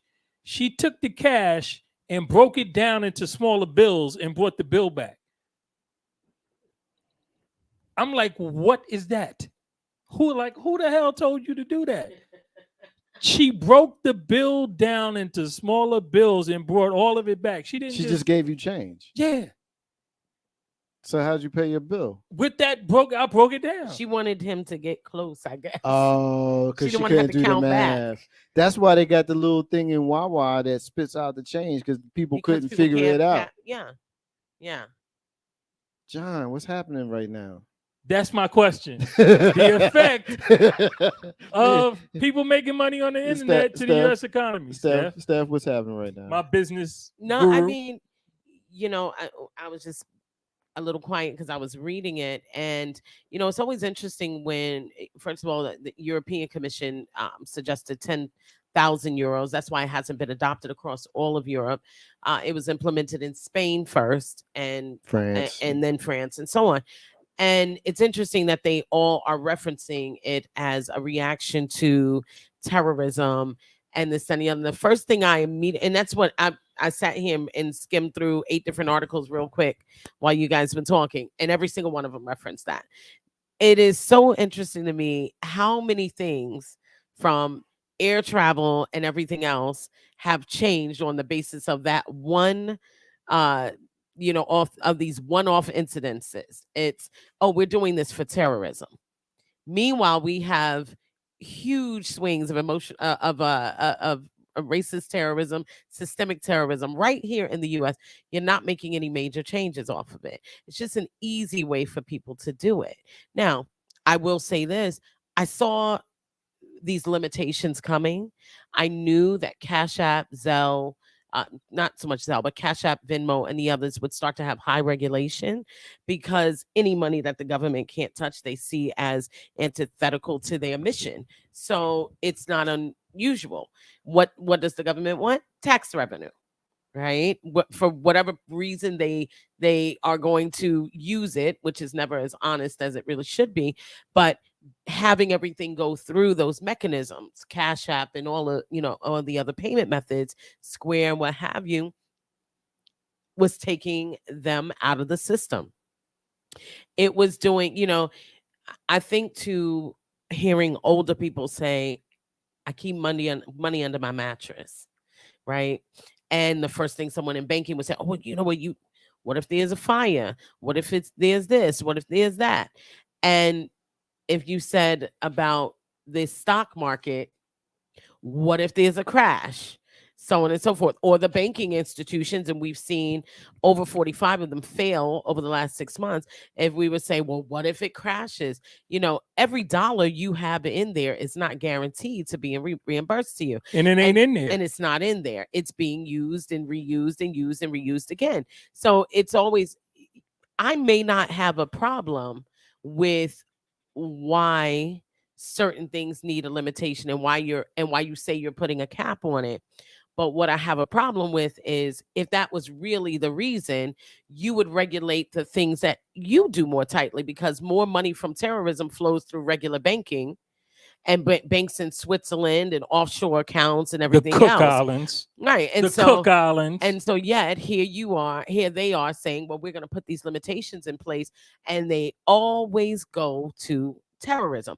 Everybody, all the government officials care about terrorism when money is in play and drugs, right? They'll talk about it there. But the minute we talk about terrorism, white supremacy is a part of terrorism, and the laws we need to enact and everything else, now terrorism is not a problem. So the governments do themselves a disservice because they always say the quiet part out loud to the people who are really listening. And that's where I have a problem with this, is that it's not for the reasons that they say. There's really no true reason. You can easily say, hey, you're allowed to spend what you want in these apps and everything else, but now we have standard tax laws that apply. You could do that.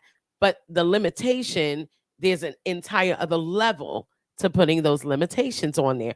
And some of it is, to your very early points, which I wish we would have kind of hung in on, is that the wealthy are going to do the work to make sure that they are not competed with. That will always be the case. When I'm working with my entrepreneurs in a business coaching capacity, and I hear, I'll see online all these coaches, I'll make you a millionaire. Statistically, there are not enough millionaires for coaches to make you one. What your coach should be talking to you about is statistically running a business that gets above what the average business owner, small business owner, is making, and how to make that business survive and how to keep it profitable. Because a lot of people are putting money into business and don't know how to put their money into their business the proper way. And profitability, not revenue, is the bigger issue.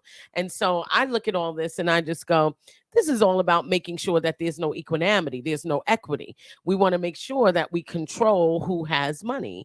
And so who makes the decisions at banking institutions, at governmental levels and everything else? The people who are lobbying for the wealthy. And that's what this is really about. It wouldn't even matter if you want to tax me off of what I bring in Cash App. What really mattered is they sat back and they watched that people were able to, here's another big thing, walk away from corporate entities that gave them no goodwill. They were able to look at organizations. They were able to look at the millionaires and billionaires that they work for and say, I'm not encouraging this, because I don't think, one, it's not healthy for everybody to be an entrepreneur. It's not healthy for the economy. Two, everybody's not meant to do it. Three, there's a lot of security in working for someone else and enjoying your weekends. So as much as I make money as an entrepreneur coach, I am also very quick to tell people, this is a great idea. It doesn't need to be a business, because everything is not a business concept. However, when they watched people being able to become more autonomous and more removed from the maneuverings of the wealthy who run the system, that was the trigger for all of these changes. Oh, you're going to make $60,000 a month in Cash App, or you're going to make $17,000 a month squishing your toes in cake on OnlyFans. Oh, we're going to make sure we get in the way of that. And they really don't care about the tax dollars. They care about the ability for the rich to move into the middle class, and the middle class to move up even higher. And that is something that should create a conversation for all of us who are not in the wealthy, quote unquote, elite class, of why they are so afraid for you to make money or to be able to make a decision. Because and I will say this to small business owners who did a lot of complaining, about the people who don't want to work during the pandemic and after the pandemic and so on and so forth. Small business owners, you have been impacted by, and this is intentional, you've been impacted by the big businesses. They pay what they pay, so it makes it harder for you to compete with them, harder for you to make money as a small business owner, harder for you to climb out of small into the medium. and out of the medium into the big, right? SMB. And what eventually happened was, true to form and everything political, now the people sit around mad at one another, not the entity that controls it. So you have small business owners saying all through the pandemic, yeah, these people don't want to work. No, they don't want to work for pennies. And the reason you're paying pennies is because the big businesses have made it hard for you to pay better than minimum wage. And now you're experiencing people who found a way, whether it was the gig economy. I know a guy who left corporate America purely because he could not take the level of stress. They would have worked that man into the ground, heart attack dead, and were angry when he was like, you know what? I'll just go drive Lyft. All these years later, he drives Lyft. He sets his own hours. He truly treats it like a business, because some of you shouldn't even be driving Lyft because you can't manage We that. ain't gonna go there. He treats it like a business. He's making more than he did, controlling his time. He's reduced his stress. He's no longer taking medication for hypertension. There's a lot to be said for it, but there's a big conversation about why they don't want it. And the truth is, they will always need a hamster on the wheel. So when part of this whole thing, when I brought it up, I realized too many people don't even know what money is. They don't even understand money. Just like when you say you coach entrepreneurs, I believe that there's a distinct difference between a business owner and an entrepreneur. Yes. Right? We have a lot of business owners who work in their businesses. You don't work for someone, you're self-employed as far as I'm concerned. Yeah. You own a business, but you're self-employed. You're not an entrepreneur. Entrepreneur invest in things and reap the benefits from the investment, as opposed to the sweat equity. That the big thing is, an entrepreneur, most of the business owners that you see not working in the business are entrepreneurial in nature. How do I build it? I work with people who are like, listen, I want to build something that creates revenue. I don't want to work for anyone else. And eventually I don't want to work in this. Right. You know, I can identify that. There's a local restaurateur that I worked with from the moment that, she opened an establishment. And from the very beginning, when I met her, I said, listen, when I think about a restaurateur who got it right very early, I think about Miss Sylvia in Harlem. I think about the fact that in the 80s, this woman had already found a way to stop stirring a pot of collards and to sit up at her table and be the grande dame and look around the dining room and let people kiss the ring. I worked with her husband and they had revenue coming in. It was an entrepreneurial endeavor born of passion, yes, of her original labor, but it was the businesses here. How do I get out of it and not be working it every single day? But first things first, every entrepreneur has to turn an idea into something that is profitable in order to be able to move beyond it.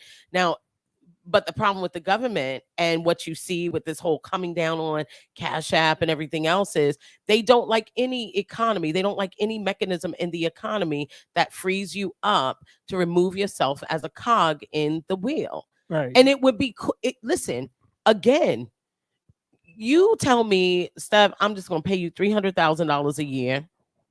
I'm going to give you 10 weeks vacation every year. You are going to be able to retire by age. You won't have to work well into your 60s. You don't have to pay your own taxes. We'll cover all of your insurance and so on and so forth.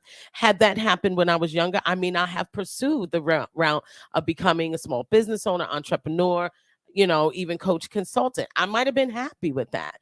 I believe that there are people that can be happy working within the machine. Absolutely. But I also believe that the machine is not meant to free you up to love yourself, love your life, unless you stand your ground within that and say, there's only so much I'm going to do. And if you don't do that, the machine will keep using you. But if you decide that if the machine, all of a sudden, if the oil starts to leave the machine and pull together and feed a different mechanism, which is what happened in the pandemic, business owners are shocked to this moment that people realize, oh, I don't really have to do my job from home, from the office, like you've been telling me for the last 10 years. What you've been convincing me of is we need the brain trust in the building. We've all heard that. We've all heard that. What the pandemic did was expose you the dirty draws of corporate America. And now you have people post-pandemic who are like, that's the job I did during the pandemic from home and got results. Most big companies still made money during the pandemic with people at home working over Zoom. And they saved money. They saving saved money on real estate. Saving Because money. no, But here's real the estate. problem. No, You here's where they both just save said- big hold on. money. I want to say one thing. That's also a problem for the machine. The machine now knows your money, this money I was paying you that kept you committed to working for me, which again, I'm not saying is a bad idea, but the machine knew that you staying home, turning that $80,000 a year salary into more than $40,000 worth of income, because now you're not spending as much. The machine didn't like that. They need you to spend. People don't understand money the way John is saying. So the machine needs you to work, spend, come back to the machine in the morning and spend some more. That's what it is. Our brother Darren, SoMoDB, brother, thank you for rocking with us. Darren says The Matrix. So he says The Matrix. I will be very honest and tell you I've never seen any of those movies. Yeah, anyway. but if you have, sorry. if you have, you would understand that everything is a system.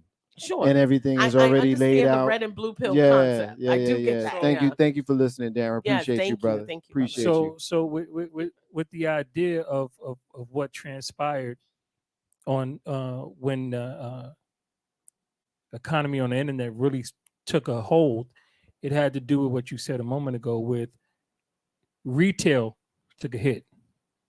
And retail took a hit because people didn't have more money. They just shifted where they spent it. So as opposed to buying things, people were buying spots. So the advertising revenue increased significantly without the product purchase going up. So they were advertising for the sake of advertising, but people were not buying the widget, right? So that really jacked the economy up. And then with the trade embargoes, and we weren't getting all of our stuff hidden the shores, there wasn't even stuff to buy. Right. So then they started, making eggs $5 a carton and whatever, and that didn't last long, and other stuff. And even they tried to do it with gas, and people that didn't last long. They had to get reasonable with gas again. The whole point is there's only one. I tell people all the time, there's only one pie. The only way for one person to have a bigger slice, somebody has to have a smaller slice. Period. They're trying to send a rocket to an asteroid, right, to get all the diamonds and precious metals off the asteroid. Right? And this is how crazy the world is. They're trying to bring a new pie because we only got the planet we live on. They got to get the asteroid for a new pie. And now, like with consulting, I turn it around for people. I don't go with, let's start here and go. I go to the end. I say, how much money do you need? What do you need to survive? We talk about that all the time. What do you need to survive? That's your number. Now let's figure out how we're going to get your number. And I go by double repeat, right? Do you know how can you, if I told you right now, you need to profit $1, could you profit $1 today? You can? Okay. Do me a favor. Just repeat that, right? That's $7 a week. Now, let's do it twice in a day. That's 14. Let's do it for how many times can you do it in a day? Right? Now, let's just keep doing it. Now, let's double that. You'll get to your number. It's simple, right? It's simple. The hard part is consistency, right? And not allowing yourself to be distracted by all the noise. That's right. It's that last part. That's the big part. That's the money shot. But that is what the internet economy has done. It has distracted everyone, including the entrepreneurs, the small business owners, the on the wheel hamsters. Everybody has been distracted by this thing, and so it has turned the entire system in 180 degrees because retail is no longer it. It's all about time, airtime, and space on the internet. Nobody's buying anything. And when they do buy, guess what they do? They buy on the damn internet. Yeah, right there. Ain't no how Steppin, Marcus J live from NewDen Legacy Net Radio. Good topic, John. Our brother CL says the pandemic made a lot of millionaires and 100,000aires. You nailed it there. Ain't no how Steppin, Marcus J live from NewDen Legacy Internet Radio. All right, so we got time for one more topic. Say again now. Please say politics. Please say politics. Steph, please. Steph, because you're awesome, because I love you, I'm going to say, you want to talk some politics? I want to talk about it. Can we talk about Trump being indicted? Can I be joyful? ain't no joy in that. Do we have to talk about it? Trump Needed to happen. Well, here's the thing, right? It has given me an opportunity to say I told you so. It's giving me an opportunity to laugh, but then at the same time, it's reminded me of why I have walked away from any serious conversations. And serious is kind of tongue-in-cheek or relative term. Serious meaning, I no longer will attach the emotion to this as that I used to. When we were in the early days of Legacy Net Radio and Ain't No Hashtag Marcus J, which, by the way, will be celebrating 12 years in existence later on this year. 12 years in live podcasting and internet radio. It's a long time, And I spent a lot of that time in this space talking about Donald Trump, talking about whoever the president was. Who was president in 2011 when we started? So Barack Obama. Mm-hmm. So we done been through 3 presidents with this show. And Donald Trump being indicted on 37 counts is a joyous thing for me to talk about on this show, simply because I can laugh and say, I told you so. But then I can't even really do that, because while we have this man caught red-handed, and you can't be more caught red-handed. You really can't. You could be with your pants down at the house that you ain't got no business at, and your lady or your man come in and see you there with a Polaroid photo of you and show you while you still standing there with the picture of you, and it's you, and they show you that they just took the picture of you and the person is still there, and they show you while you is still there. Oh, hold on. Them. Are you holding a copy of the daily newspaper with the date on it? With the date on it, with a Polaroid of you and the person you ain't got no business of, with your person who took the picture and the TV, and a selfie, and the TV's with playing in the background with the live new broadcast to show the time with the of date day and the time on it at the bottom of the scroll. Something's happening right now, like a live world event that we know is dated. Yeah. You can't be no more caught than that. Oh my gosh. And you know what he said? It's a witch hunt. Yeah. It's a witch hunt. It's the dams and all of that kind of stuff. And that part you are interviewing people with them ugly ass, dumb ass, stupid ass red hats who want to parrot the things that he's saying. This is how I have to do politics now. This is how I got to do it. Because it almost seems ridiculous. Because see, this is how ridiculous it is, right? And so I'll say this, I'll have my fun with it, and then I'll give it to you. Reynaldo is listening, and thank you, brother. Thank you for being a long-time listener, and thank you for being a supporter of the show. We see you, and we see your comments, and we see your consistency. And we appreciate you, Reynaldo. Thank you. He says, all these indictments, again, 45, and I don't believe he'll ever see the inside of a jail cell. Remember, he's part of the most elite fraternity in the world, United States president. I can't disagree with you, brother. But here's the thing, right? This is why I left serious conversations in this realm, because you can see, and I had my fun with how obvious it is with the boxes falling over in the toilets of his house, because Mar-a-Lago is his house. Like, he put it in the bathroom. He put it in the bathroom of his house. Like, we all got that room in our house that we probably don't want, like, the neighbors or the friends of it. Like your bathroom in the master suite, don't nobody go in there except for the people who live in the master suite. You don't want nobody in there. That's where he had That's the where it wa- boxes. yes. That's where he had the boxes spilling out, top secret. Your wife All let kinds you of do stuff. that, sir. All kinds of stuff, right? And so we're supposed to I'ma sit talk about it. here Oh, yeah. and laugh and joke and kiki and ha while he goes on the screen and says it's a witch hunt and the Dems and the people with the stupid red hats are co-signing that. And here we are, me, Marcus J, agreeing with Ronaldo when I say I would be shocked if you saw the inside, because you got people who we elected to go to Washington. Jim Joyce, Jordan, people like you who we know is smart enough. Like, we don't have to question whether you're smart enough. We can question your sincerity.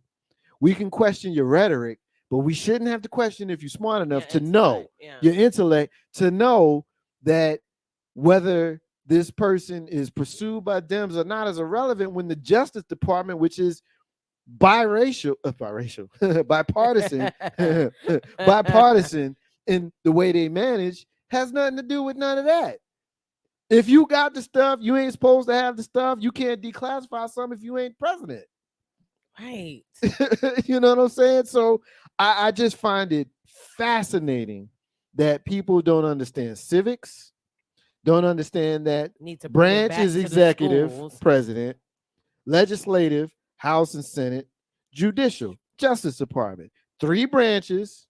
One could potentially have some partisanship. The president, Dem, blood of cuz, Republican. For sure. House, Senate, blood of cuz. But the judicial, while we may send justices that lean one way or the other, that is where we are supposed to have impartiality. And so it's hard for me to sit here and take any of that serious when you got people who are supposed to be serious elected officials who are taking sides. You're not supposed to take sides. We all see the pictures, John. We see the pictures. Clearly There's it doesn't boxes matter, So right? now, spilling over let where he shits. let me help you out here. Oh my Let God. me help you I out. did not want to think. Let me help you out. Let me help you out, Marcus. First and foremost, it is a witch hunt. You know why? Because the things that he did that were criminal and where there was an actual injured party ain't got nothing to do with them boxes. I don't care about none of that. Well, let me finish. The witch was found in them boxes. We found Thank the you. witches. So we ain't listen, got to do that. so- You doing so- what they do. No. Let's what I'm stay trying with the heart of the matter. but I'm trying to get to the heart of it. Let's get to it. Right. I know people. I'm a person. I know me. I've spent more time in the jail cell for doing nothing than he will spend for committing all the crimes that he's committed. This is a show. All of this is a show and a distraction for some other shit that's going on that they don't want nobody to know about. Donald Trump is just like it's like the Harlem Globetrotters in the Washington. What was it? The Washington what? Senators. You know, playing ball. I think they won 1 game in 100 years or 2. Right? I think If we you all don't know how this is going to turn out. If you don't know that this is a show, I feel for you, and I appreciate your comic, your non-serious tone about it. I gotta be that way because it ain't serious. Yeah. And guess what? The judicial is quite partisan, and of course it's partisan. You know why? Because the president selects, appoints. If you wanted it to be nonpartisan, you'd have a nonpartisan, across the board vote by numbers. Yeah. Well, that's if we're speaking about the justices, but we're not talking about the justices. No, but here. I'm just going into your whole subject matter. What you said about Fair enough. all of it is biased. Fair enough. And this goes back to what we spoke about earlier. All of it is not fair. We planted an unfair tree, and now the fruit that's coming out of the tree is unfair. It's foolish to expect some fair fruit. CL says that's facts. It's definitely a show. He's agreeing with you. So this guy, but okay, here's the thing about the classified documents. The president can only declassify what he has classified. Yeah, it didn't, if he's the president. okay, When he's no, the no. president. Okay, Not an so ex-president. so here's what I'm saying. According to Donald Trump, Oh, before good he, grief. Please don't he, lead nothing with according listen, to but Donald Trump. I gotta explain this to you. I know I'm He's with you. too I'm dumb. sorry. He's too stupid to explain himself. So you going to Before explain he it for left him? the Got you. office, before the other guy took office, before the sleepy clown took office, he said he declassified all of those documents as presidents, and that's why he took them with him. But the problem is, even as president, as sitting president, you can only declassify shit that you have classified. So if the president says this is classified, then he can take his stamp and declassify it. But if the FBI classifies some shit and you just happen to have clearance because you're the president, you can't declassify what the FBI classified. Yeah, with you. So that is the problem, and that's why his dumbass has been indicted. But it's not the only problem. On record, he said to someone, I know I cannot declassify this. I'm going to show you, but I should have declassified, but I didn't. I can't do it now. I mean, he's on tape. Right, okay. He's that, been. But see, that speaks to the buffoonery of the man. But it speaks to the fact that the charges are real. It speaks to the fact they're very real. Well, it's just that when we start getting into the system is this and the system and this and that, the man has admitted to crimes, and we can have our disagreements or certainly say that the system is partisan in some ways and so on and so forth. There's not. It's so weird to me because the president intentionally said, "I'm going to leave this up to the DOJ and whatever special prosecutor he appoints. I'm not making any comments about it. I don't want to be involved with it, so on and so forth." And that still isn't enough, because at the end of the day, 68% of the country, just in a poll, said they were still 68%, of his original voters said it doesn't matter to them. They're going to vote for him. Well, listen, they don't care. He was on the phone, recorded, telling the Ukraine that they had to do he was something. Bribing them for them. Come on. So my thing is, I don't, it's a distraction. What the real distraction is, now that we actually have charges here, is to start talking about what's partisan or what's not. The charges are what the charges are. And the fact of the matter is, there was a woman named Reality Winner. And when she disclosed one document to prove something that was being done wrong, Google her, Reality Winner. That one document, as soon as they found out, they immediately arrested her. She was retained until she went to trial, and she spent 4 or 5 years in prison. If we want to talk about partisanship, that's not the real issue. The real issue here is elitism, because based on what Donald Trump did, first of all, when you stop being the president, you are a regular citizen. Yes, you used to be president, but the rules are supposed to still apply. Emphasis on supposed to. They are supposed to still apply. They have given him every single privilege. I'm emailing you and calling you, and I'm part of the National Archives that are responsible for these documents. My uncle, shout out my Uncle Sebastian, has worked for NARA for years. I'm asking you to send us documents that you legally should not have for a year. These documents are classified as secret, top secret, and so on. And I'm requesting your compliance for a year. And here's the very simple thing.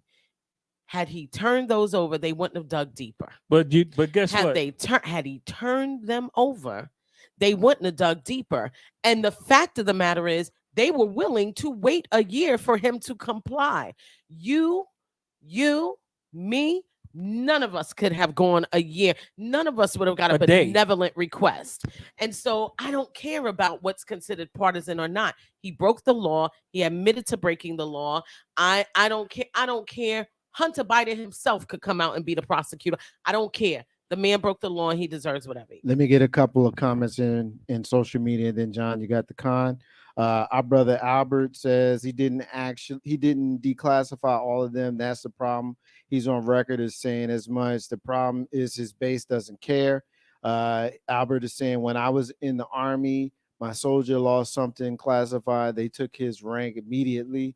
Rinaldo says his supporters not voting for the best candidate; they voting for their champion of white supremacy. 45.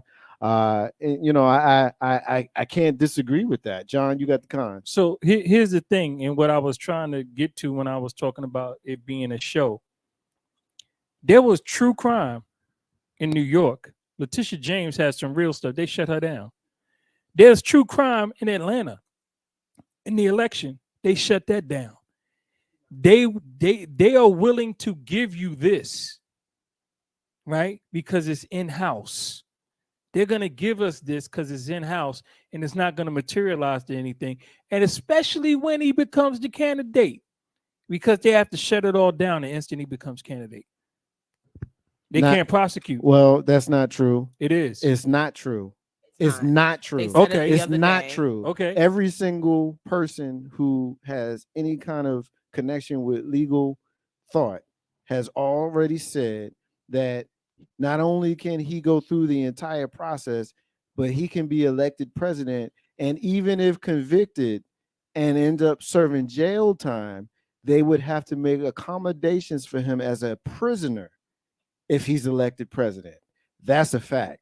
As crazy and as bizarre as it sounds, it's a fact. Okay. That, like I said, it sounds good. Seeing is believing, like doing is achieving. I don't think any of us, people who have been students of the last few years of history think that this is going to stick. If it does, then so be it. We were all shocked when Derek Chauvin went to prison, when they finally convicted a police officer of killing a black man unarmed on film. It's happened before. This time he went to prison. So it's possible, I suppose, that something will stick to Donald Trump. Hell, some stuck to the Teflon Don, what's his name? John Gotti. So, I suppose it's possible. What I'm saying is this. You have these ambiguous laws and frameworks set in place. And all of the people who talk about saying what you just said, right? Which piece? The piece about him even have to make accommodations for that. Yeah. There are equal amount of people who will give you equal stuff that is documented that says something else. No, so it becomes not true. Yeah, it's true. It's not true. You're just not accurate on this. Okay, there are things in the law, and maybe by the next show I'll look it up and I'll please do, because we've already been through this. Things in the and law, they're already saying on all of the channels, whether you like the channel or not, that the legal constitutional experts have already determined that regardless of what happens with this case, if the people elect him as president, even if he is convicted and given jail time, he still serves as president. So here's the deal. As crazy as that sounds, that's the truth. Here's the problem. What you're saying, we should scare the hell out of everybody. Here's the problem. What you're saying is could be here's the word for it: interpretation. Right? Letter of the law, applicable law, and law interpretation.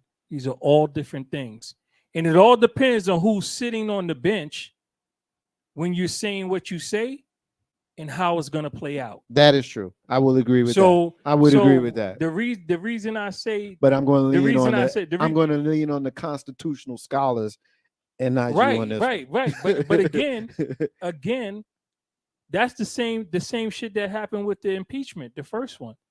Because there was enough shit there to get him out of office. Absolutely. Right? Agreed. But the people sitting on the bench looking down was like, no, we don't see it that way. Yeah, but it says it right here in black and white. It says that, but it really kind of doesn't say that. Don't worry about it. This is the problem with having things being interpreted, right? And this is the problem why they're supposed to every certain amount of years revise the Constitution, and they never did it. Right, because certain amount of years. Where you get that from? How many amendments? That's in the Constitution, not amendment. They're in the Constitution. The original idea was to rewrite the Constitution like every 40 years. It's an amendment? No, it wasn't supposed to be amendments. That's what they did, as opposed to rewriting. The original idea of the Constitution was like every 40 or so years they would rewrite it, Okay. because they knew that the laws were no longer applicable. But what they started doing was amending What they existing. already had. This is why slavery is still on the books. 3/5 of a human. Right. All of that is still on the books because, we amended it. Yeah, but it's still we can still do it if we got to pull it out our ass and somebody can interpret it this way. Fair enough. My whole point is they shut down New York's case. They minimalized Georgia's case. They gave us this because it's so easy for them to control it in-house because it's only their shit. Right? It's strictly a DC thing. This is all DC shit. Right? Outside of each state is sovereign. So when you go to things outside the state where the state actually has some power to do something, that shuts the DC shit down. Well, they're gonna make this front and center. I would make one differential here. It's not the DC shit when we talk about federal. That's the only thing that is DC shit. No, because DC is also their own entity. And when you were referring to how the states are their own entity, there's a difference between their own entity, DC included, versus federal. Different. Charges are different. We all know that's no. different. You have the what's supposed to be 10 square miles of DC, the District of Columbia, the physical space, but the federal government operates at the pleasure of what is people air quotes DC. That is the federal government, and it doesn't have power outside of the federal government, outside of DC. Each state has supreme power over its own. Yes. It elects to cooperate with the federal government when the laws are congruent with their own and gives the people higher privilege than the law that exists already. Agreed. So that's a point of agreement. Let's begin the shift. And you know how Steph Marcus J live from NewDen Legacy and that radio. I think we've said enough on here. I think where we all find a point of agreement, we all are somewhat weary, and please correct me if I get this wrong, on how confident we are on any of this actually being something that causes a derailment to whatever is destiny for him, whether it be another White House run, which I'm not convinced won't happen. I am confident in what I have seen from the constitutional scholars with regards to what could happen, because I don't trust the electorate to see who this man is, obviously morally, obviously criminally, to preclude him from ascending to the position of the 47th president. So if it ends up happening, I wouldn't be surprised. The fact that our country would potentially elect the second consecutive person who will turn 80 in the White House speaks to whatever the fuck y'all deserve. We deserve, y'all, we, us, whatever. However, this is why I try to avoid this level of emotion here. It's my first fuck of the night, and it came on goddamn Donald Trump. Ain't that something? That just tells me that it's time for me to move on. Once again, ain't no how Steph Marcus J live from NewDen Legacy Internet Radio. So this is where we move to the final stages of the show, where we rant, where we close. We get to our moment in Black history and our missing children. So today is Monday, January 12th, 2023. And on this day, 56 years ago, in 1967, in Loving versus Virginia, the United States Supreme Court strikes down an unconstitutional law in 16 states that prohibited interracial marriage. So for all of you, it's June 12th, people, by the way. What did I say? January. I said January. Thank you, John. Thank you, June. Obviously, yeah. Thank you, John. For For those, it's the J, man. It's the J. It's the J, January was man. eventful, so Hey, look, it's the J, man. Yeah. blame it on the J. Yeah.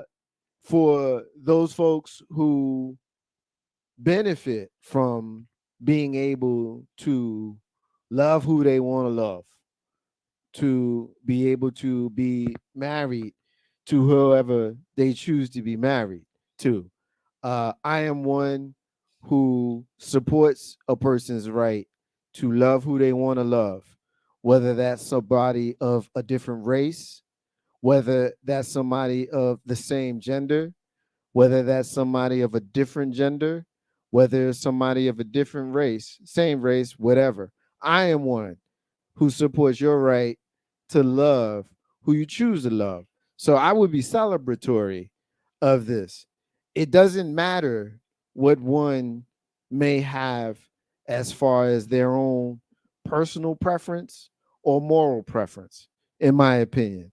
In my opinion, what's more important is for us to see that while we deserve our own right, our peers in nature and our peers in culture and our peers in public deserve the same rights that we would demand for ourselves. And so I find this to be something that I find celebratory. And while I'm on the subject, as we sit in the midst of Pride Month, I would like to say happy Pride to my brothers and sisters who celebrate Pride. I'm not gay. I don't want to be gay. Best Ain't parties nothing, of the year. ain't nothing in the Right world here during more Pride more Month. more beautiful to me for me as a woman. But you know what? If my brother told me that he liked men, you know what I'm gonna say? Cool. I ain't trying to sleep with you anyway. You know what I'm saying? And if my sister says, you know, I like women, you know what? I'm gonna say, you know what? Cool, because perhaps I'm not her type anyway. You know what I'm saying? So for those folks, you know, and I'm dipping into an area that perhaps we didn't expect, and Maybe the cis heteros sit out on this I will conversation. use the moment in history to share that about the lovings, and I'll just say this last piece about pride. I really find it curious, people who find so much trouble in what goes on in the households that they have no say so over. You know, I got a wife. I got a daughter. I would love for my daughter to marry a man and have grandchildren for me, and that's what I would like for my life. And but I've realized that my wishes is not the I don't get to say what my daughter chooses. If she chose to not go down the path that I would like for her, and that is a direct link, parent to child, I realize it's not for me to say. Just like it's not for a man to regulate what happens to a woman's body legislatively, and it's not for any person legislating to determine who loves who. If I'm a gay man, and yes, I will put myself in that analogy. If I'm a gay man who maybe not married to because I'm not allowed to in some places, but I have chosen to link my life with this man for me in my life, and I'm ill, perhaps at the end of life, how dare you tell me that he can't be there with me, making decisions for me and for us? How dare you? How dare you? With your legal pad and ink pen, trying to decide what happens to me. So I want to be clear about that in case anybody wants to know what I think. And you know how Steppin Marcus J Live from NewDen, Legacy Internet Radio. And let's move on to our missing children. Tonight we're looking for Calendar Dillon. Calendar Dillon. It's been missing since January 2nd. 15-year-old black male, stands 5'7", weighs 130 pounds. If you've seen Calendar Dillon, please contact the Chesterfield County Police Department at 804-748-1251. We're also looking for Jaziel Pate. Jaziel Pate has been missing from Henrico County here in the Richmond area since June 8th. I hope I didn't say January before, but I feel like I did. Because y'all now see y'all done got me self-conscious now. Okay, cool. June 8th. The last child. I thought I did. I thought I did. I thought I I did. was like, I wow, thought I long did. time. I did. Yeah, Jesus, January's, man. What's going on with you? June. You are. June. Yeah, right. I done lost 6 months. And your birthday you gotta month, do what we you gotta do. cutting you Yeah, my own birthday month, right? You have to cut me. You have to do more than cut me off if I done lost 6 months. You know. I just thought it was June. Yeah. I caught June the next time. I just so thought didn't it think was January. Calendar Dillon has been missing since June 2nd in Chesterfield. Can I just say one thing? Please. Every single time you do this, it shocks me with you could do this every day and bring up a child's name. Oh, yeah. Just here in the market. Oh, yeah. I'm always waiting for you to say something that was 6 months ago. Not that I want these children out there missing. It is always, this is just happening. Yeah. It's so consistent. Yeah. It's scary and sad to see this. It's scary and sad that this has been a life's mission since May of 1979, right before I turned 5 years old, when Etain Pates went missing. And as a small child, I already understood what that meant. I already understood because Etain, and I'm going to come to Jaziel Pate in a minute, and I will make sure that I fully give Jaziel Pate the reverence that he deserves as a missing child. But even as a small child, I understood that there was something weird about this boy being on a milk carton, because this is the early stages of us doing that. Yes. And I don't know that they do that anymore. No. And Etain Pates was a latchkey child. And for those folks who may not be familiar with that term, it's a term for those of us who are Gen X and older. Perhaps, younger folks may be a latchkey child and not use the terminology, but it's a slang term for a kid who is probably younger than they should be, with a key to their home alone until someone can come home and keep their eye on them.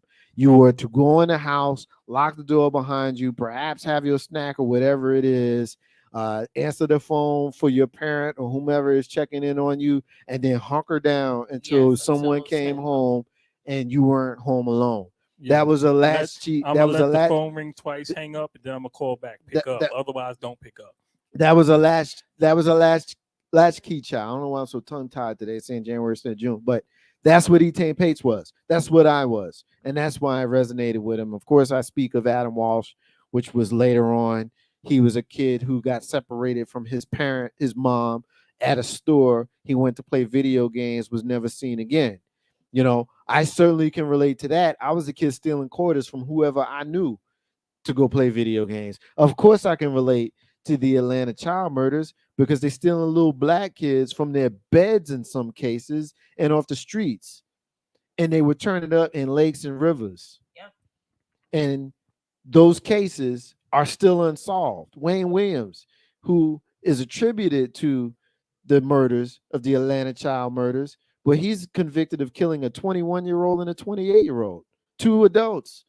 Over 20 kids' cases are unsolved because there was some evidence that said that Wayne may have done it, never convicted. So let's be clear about that. And let's be clear, I'm thankful for you, Steph, because you've given me the opportunity to go through all of that. And I do that from time to time, but I think it's important for those folks to know that I remember the very first time that we did a show, the original Green Room, in September of 2011. As the co-host of Jay Grizzy's show, I said then, I will host a segment on missing children every time I'm on the air for the rest of the time that I'm on the air. And I'm very proud of the fact that I've held firm to that. Ain't no how Step Marks J live from NewDen Legacy and Radio.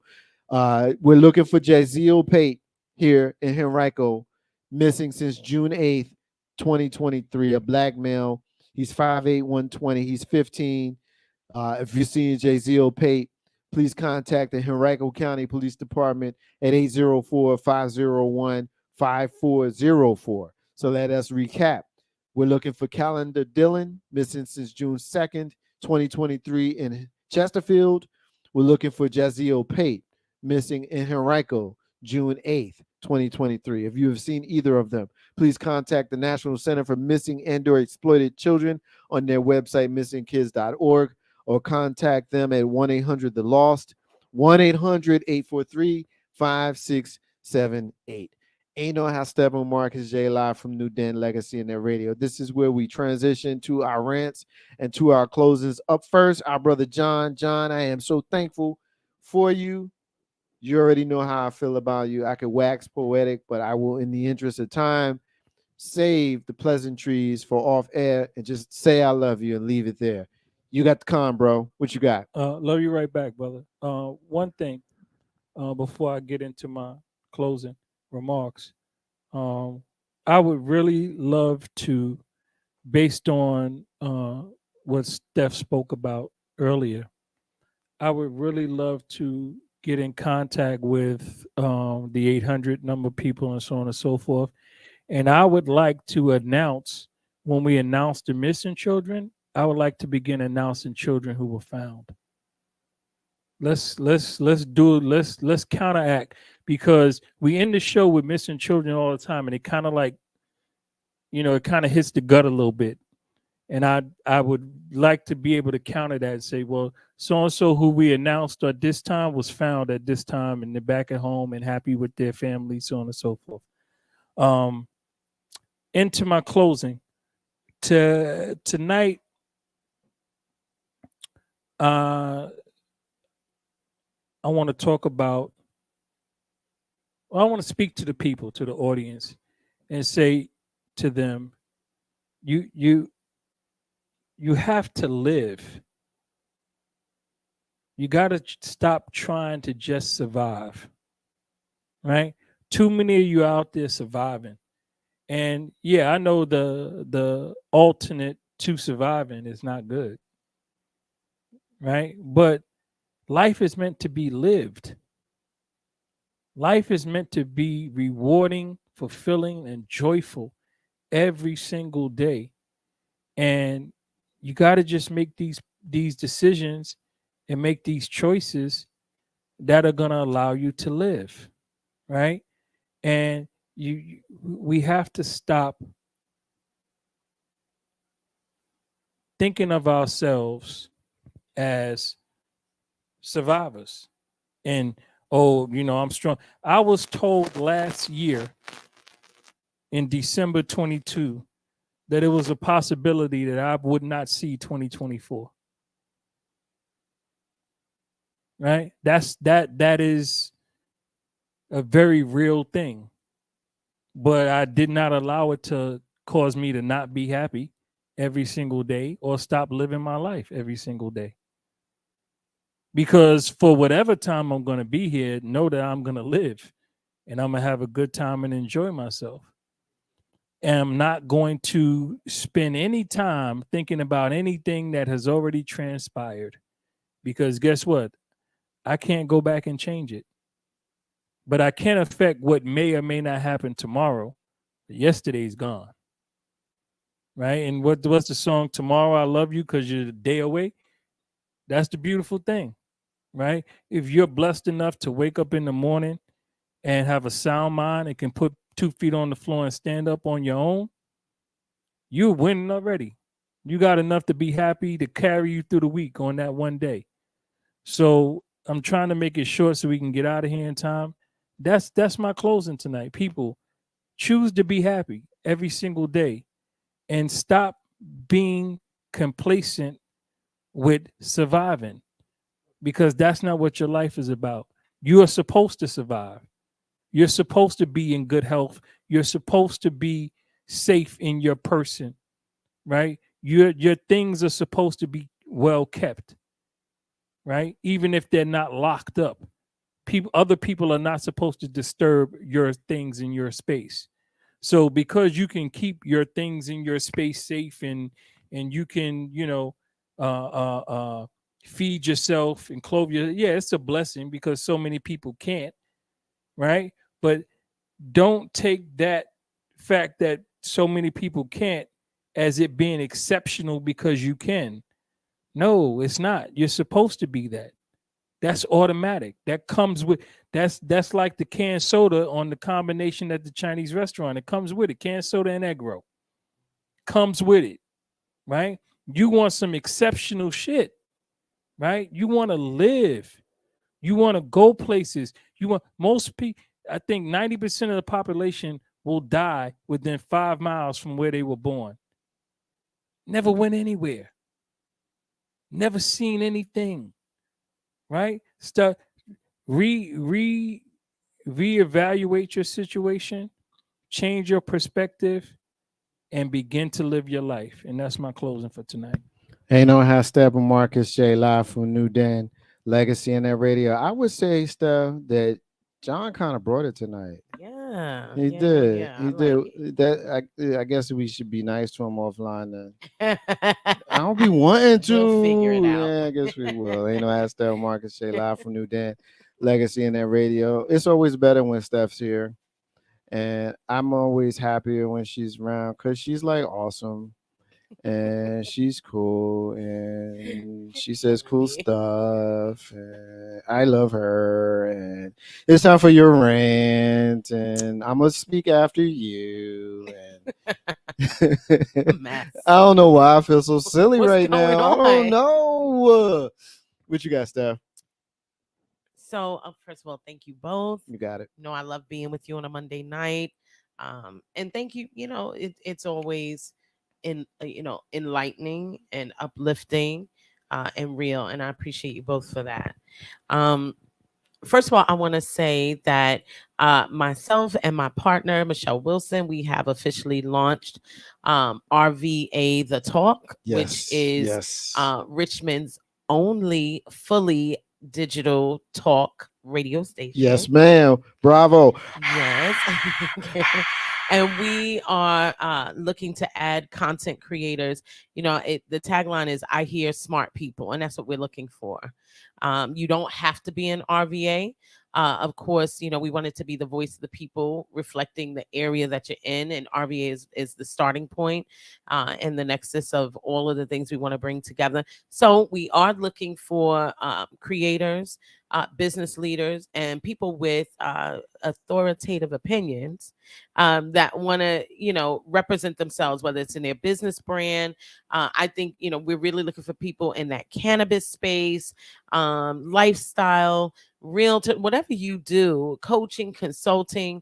If you have a voice that needs to be heard and you want to work with a station that comes with a built-in sales mechanism and all the good things so that you can monetize another element of your brand, RVA The Talk. So you can find us at RVA The Talk on Facebook. The website will be up and running next week. And if you're in Richmond, you're welcome to come out to the Culture Mix studio where you can record your show there on Prem. But if you're not here, or if you are in Richmond and you want to do this independently, you can fully record from home. The quality needs to be good. We'll talk to you about all that good stuff. But you can get in touch with us at hello@rvathetalk.com. So that's what I want to say about that. I will drop some things. We have some additional announcements coming. It'll be on the Legacy Internet page. Thank you, Marcus, for encouraging that. And on my own Facebook page, but also RVA The Talk on Facebook is already up and running. Now, that being said, you know, earlier John said he was like really putting Richmond over, and he always does. And I love it because people tend to act like just because New Yorkers are proud of where they come from, that we can't be happy elsewhere, while also talking about how we're everywhere. We know how to go places and live. We really do. And I would say that also for my North Jersey people, because I meet a ton down here. Jersey City, all the way down to Hackensack. I meet a lot of people down here who are from other places. And this is one of those times I not only want to put Richmond over, but I want to talk about the value of the people you encircle yourself with, but and also expecting the good. So I tend to be an open book about certain things. I went out on Saturday. I love Scott's Edition. I'm a brewery and winery girl. I'm certified in both of those capacities as someone who can pour, talk about, educate, all that stuff in those two spaces. I worked in the wine and beer world as a consultant for a long time. And so I happen to be at the Ardent anniversary block party on Saturday. And anybody who knows me really well, like they've been around me for years, they know that I have a heat aversion. Almost like a heat allergy. I pass out like a little fainting goat all the time. So you've been my friend a long time if you've experienced it, because it happens. And so I get easily overheated. I'm hot now, but I get easily overheated. And I happened to go out on Saturday. I went to the block party, was with some friends. I stepped out in the street. I knew I was going to pass out. I felt the heat coming after me. And I saw these two young brothers standing by a truck. And I went and I said, do you mind if I lean here? I'm going to pass out, or I don't feel good, something to that effect. Now, I also happen to be with a brother that I know and who's been a part of my life for a very long time, and two girlfriends of mine, one that I consider like a niece. And I walked away from them to try and find some security, because I really thought I'm going to hit the ground.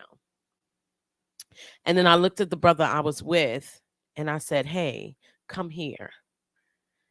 And he immediately reacted to me saying that and came over, and I looked at him and said, I'm going to pass out. And I instantly passed out, and he caught me. And the two brothers that were standing next to me moved.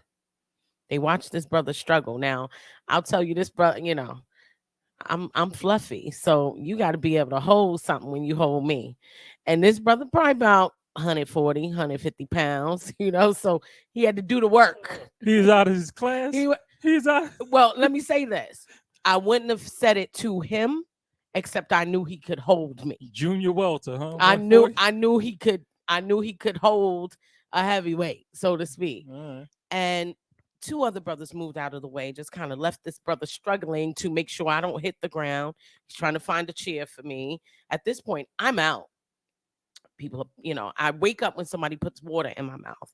I'm literally, and by the way, I've passed out at Broad Appetit. I passed out at the Watermelon Festival. Name any outdoor event that I've been to, and I've either passed out or been close, because I just don't react well to heat. I'm a fall, spring girl. You want me to go out in the summer, you should probably call me and expect me around 5:30, because I need the heat to break. So then a sister sent her husband over with a chair.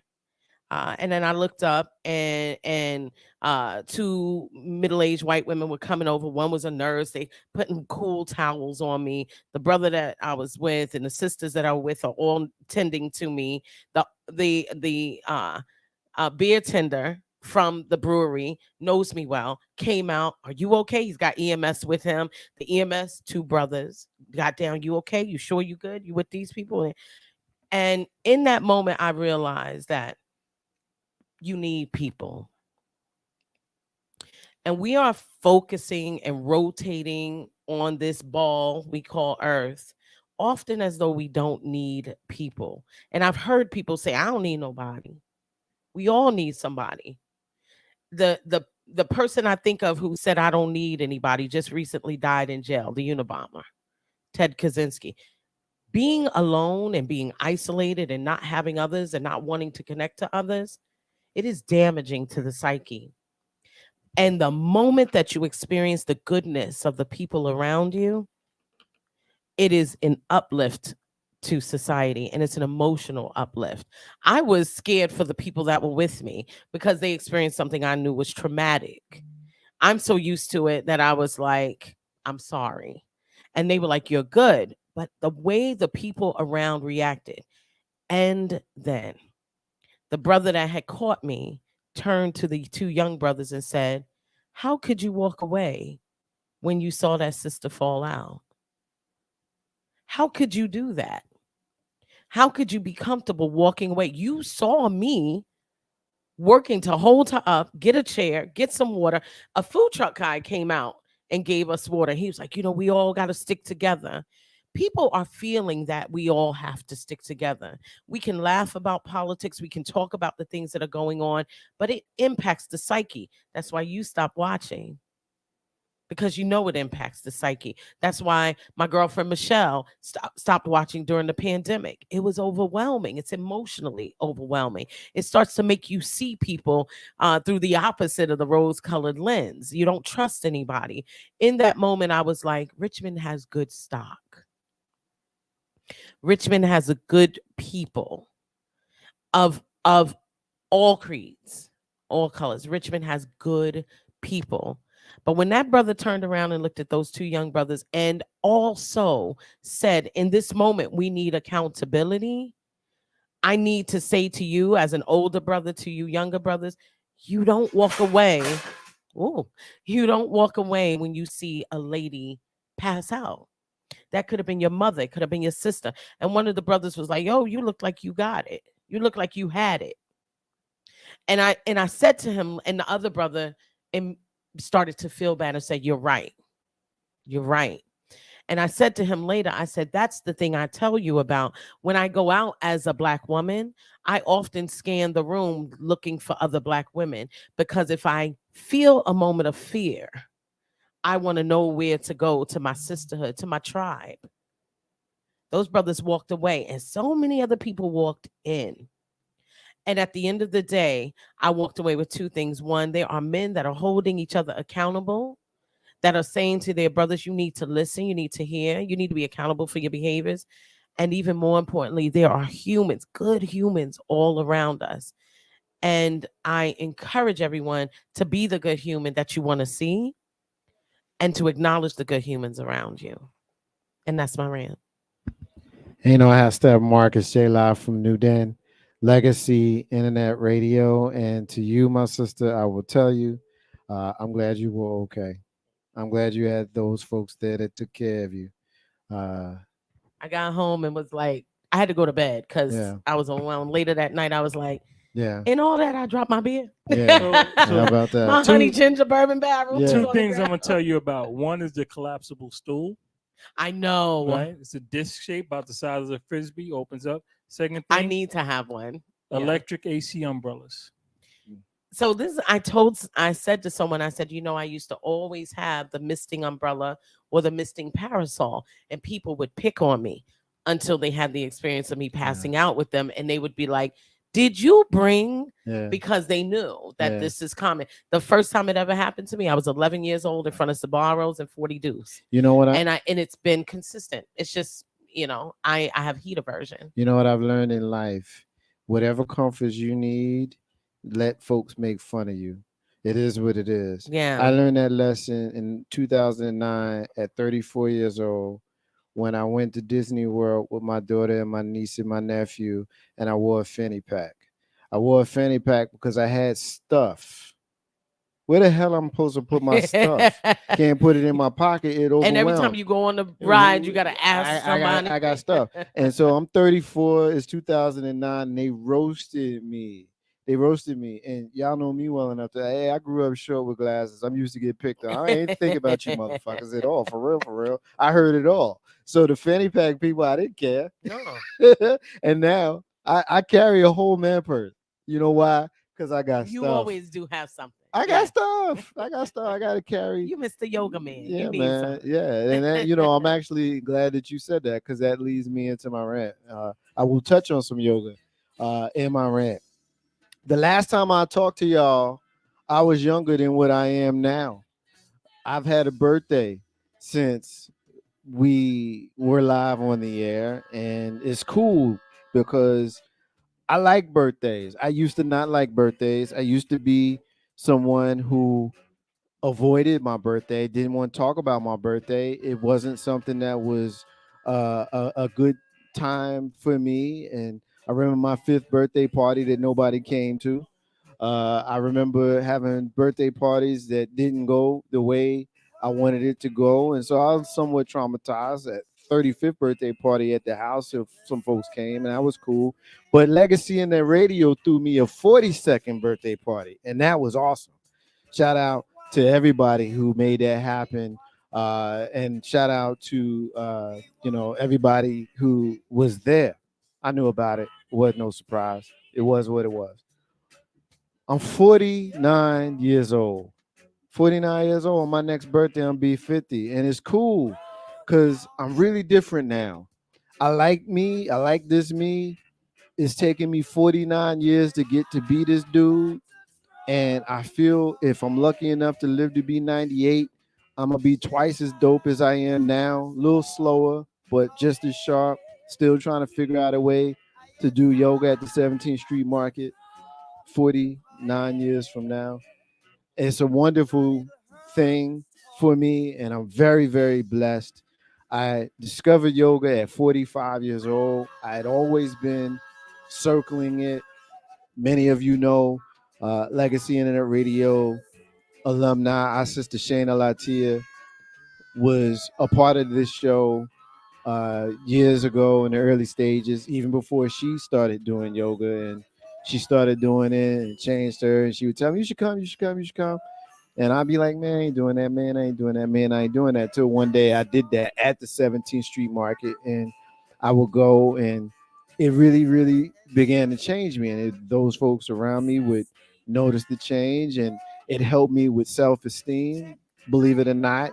Even in middle age, there are those of us who struggle with that in a variety of ways. And I learned so much on the mat. And it's really one of those things where if you know me personally, it's best to reach out to me, or if we have an opportunity and a blessing to spend time with one another, ask me and I'll share with you some of the gifts that I've gotten from it. But if you also know me, you know that I try to get in the front. Like when I go, if you look at the pictures that often surface in social media of me doing yoga, I try to get in the front. And that's for two reasons. One, because I like to connect with the instructor, whomever he or she may be. I like to connect with the instructor. But the other reason, and the primary reason that I try to get to the front, is because I don't hear as good as I used to, and I won't be able to hear what you're saying. That's just real talk. So this past Saturday, we were at the Virginia Museum of Fine Arts, and it's on the Belvedere deck. And I get there, and the front was somewhat obstructed, and so I'm sitting somewhat in the middle. And the sister who was teaching the class was a survivor to a tragic event that happened last fall, where she and her friend were on their way to a yoga event that I happened to be at, and they were hit by a drunk driver, and her friend Jonah Holland lost her life. She passed away. And Natalie Rainier was our teacher on Saturday. And I'd been in classes with her before. I was with her on Earth Day at the Lewis Ginter location here in Richmond. We didn't get an opportunity to exchange pleasantries. And when I sat down in the back, rare for me, she instantly come over and she spoke to me and introduced herself. It was the first time we had actually done that. And she said, would you mind doing the demo for me? And I was like, what? Me? Wow. Sure. I paused, but sure. And I'm not somebody that's ever been afraid of a cordless mic in a room full of people. But for a brief moment, I was like, wow, I was honored that she asked me. And so I did it. I did it. And right when it was over, I saw a brother walking towards me. And it's a brother that I work with in my usual vocation that I've been working on for a year, trying to get him to come to yoga. And that was the day that he chose. And when he came up to me, he saw me at the front of the crowd. And he was like, thank you. Appreciate it. This is what I needed. He had brought his fiance. Certainly he's marrying up. brother's fiance, and it was a wonderful thing. And it was a way that yoga has given so much. I had never met Jonah, and I was so saddened to hear of her passing because at the class that I was at, she had contacted the teacher the night before and asked him to bring a yoga mat in anticipation of her and Natalie joining us. And obviously, they didn't make it. And I'd been to several observances for Jonah and been in space with Natalie before, never exchanged with her before. So for her to give me a gift like that, because that was a gift. That was a gift. I'd never, first of all, I had never demoed before, and I certainly had never demoed in a space that I hold in high regard. And to have it topped off by having the payoff of me trying to encourage a brother. And if you know me, you know that it has been kind of a unspoken but sort of spoken mission for me to get brothers to join us on the mat. I got a brother that sees me, he laughs at me. Not with me, he laughs at me. I can't believe you be doing that. Can't believe you be doing that. I don't dignify that. No disrespect to him, but I don't dignify that. That's just how he feels, and it's just what it is. But the gift that yoga has given me, I want brothers to feel that. I want brothers to feel the boost in self-esteem. I want brothers to feel good in their bodies. I want brothers to feel what meditation is like. I want brothers to feel the safety of being in a room with your eyes closed for 20 minutes or more and still feel safe. I want you to feel that serenity and that peace that I still struggle with. I want that for you. So I was given that gift, and for a long time, trying to give that gift, having that gift pay off all at the same time was very validating for me. So I want to thank everybody who I mentioned in this rant. To the family and friends of Jonah Holland, please, please, please receive my sincerest condolences. I never met her, but I run in the circles that she ran in. And I know the regard that she's held in. And I know the peace that I know she got every time she got on her mat. So I feel a connection to her. I feel a connection to Natalie even before I met her. And for her to randomly give me such a gift was something that I'm going to always remember. And to see it pay off in the gift to a brother, for him to share that with me and with himself, come on, man. You can say whatever you want about serendipity, but for me, this was the clearest example of it. That is my Marcus's unrelated rant, but for a rare moment, really didn't have anything to do what we spoke about tonight. That is the end of the show. I want to remind everybody that independence is the key to building your legacy. I also want to say peace to all of the stars and all of the squares. In the abundance of water, the fool is thirsty. Those are the words of Bob Marley, who you hear singing in the background, even though I had to restart the song because I've been talking for a minute. Authenticity has no competition, y'all. So I want you to be blessed. I want you to give grace, but I also want you to remember to always keep it 100. We celebrate nearly 12 years of internet radio and live podcasting, and it's because y'all, we continue to do this. So for my brother John, for my sister Steph, and for everybody who checked in tonight, I want to say thank you for rocking with Ain't No Hashtag with Marcus J, live from NewDen of Legacy Internet Radio. Next Monday is Juneteenth. We love y'all. Peace to y'all. Ain't No Hashtag with Marcus J. Holla at your boy.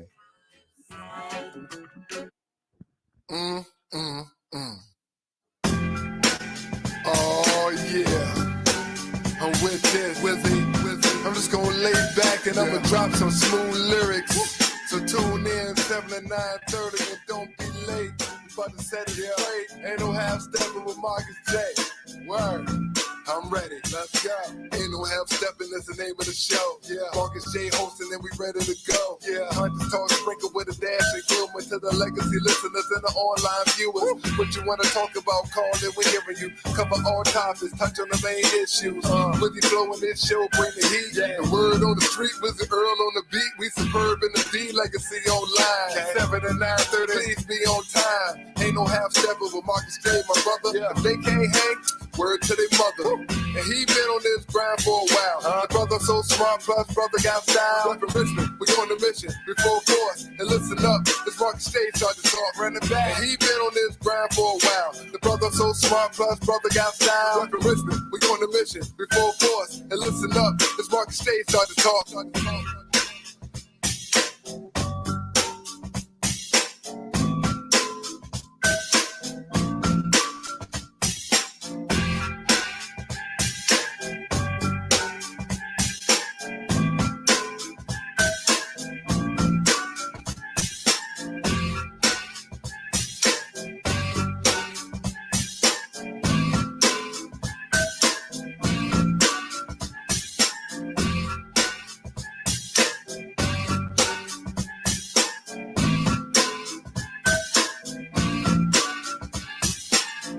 Steppin' is the name of the show. Yeah, Marcus J hosting and we ready to go. Yeah, Hunters talk sprinkle with a dash of humor to the legacy listeners and the online viewers. What you wanna talk about, call it, we're hearing you. Cover all topics, touch on the main issues.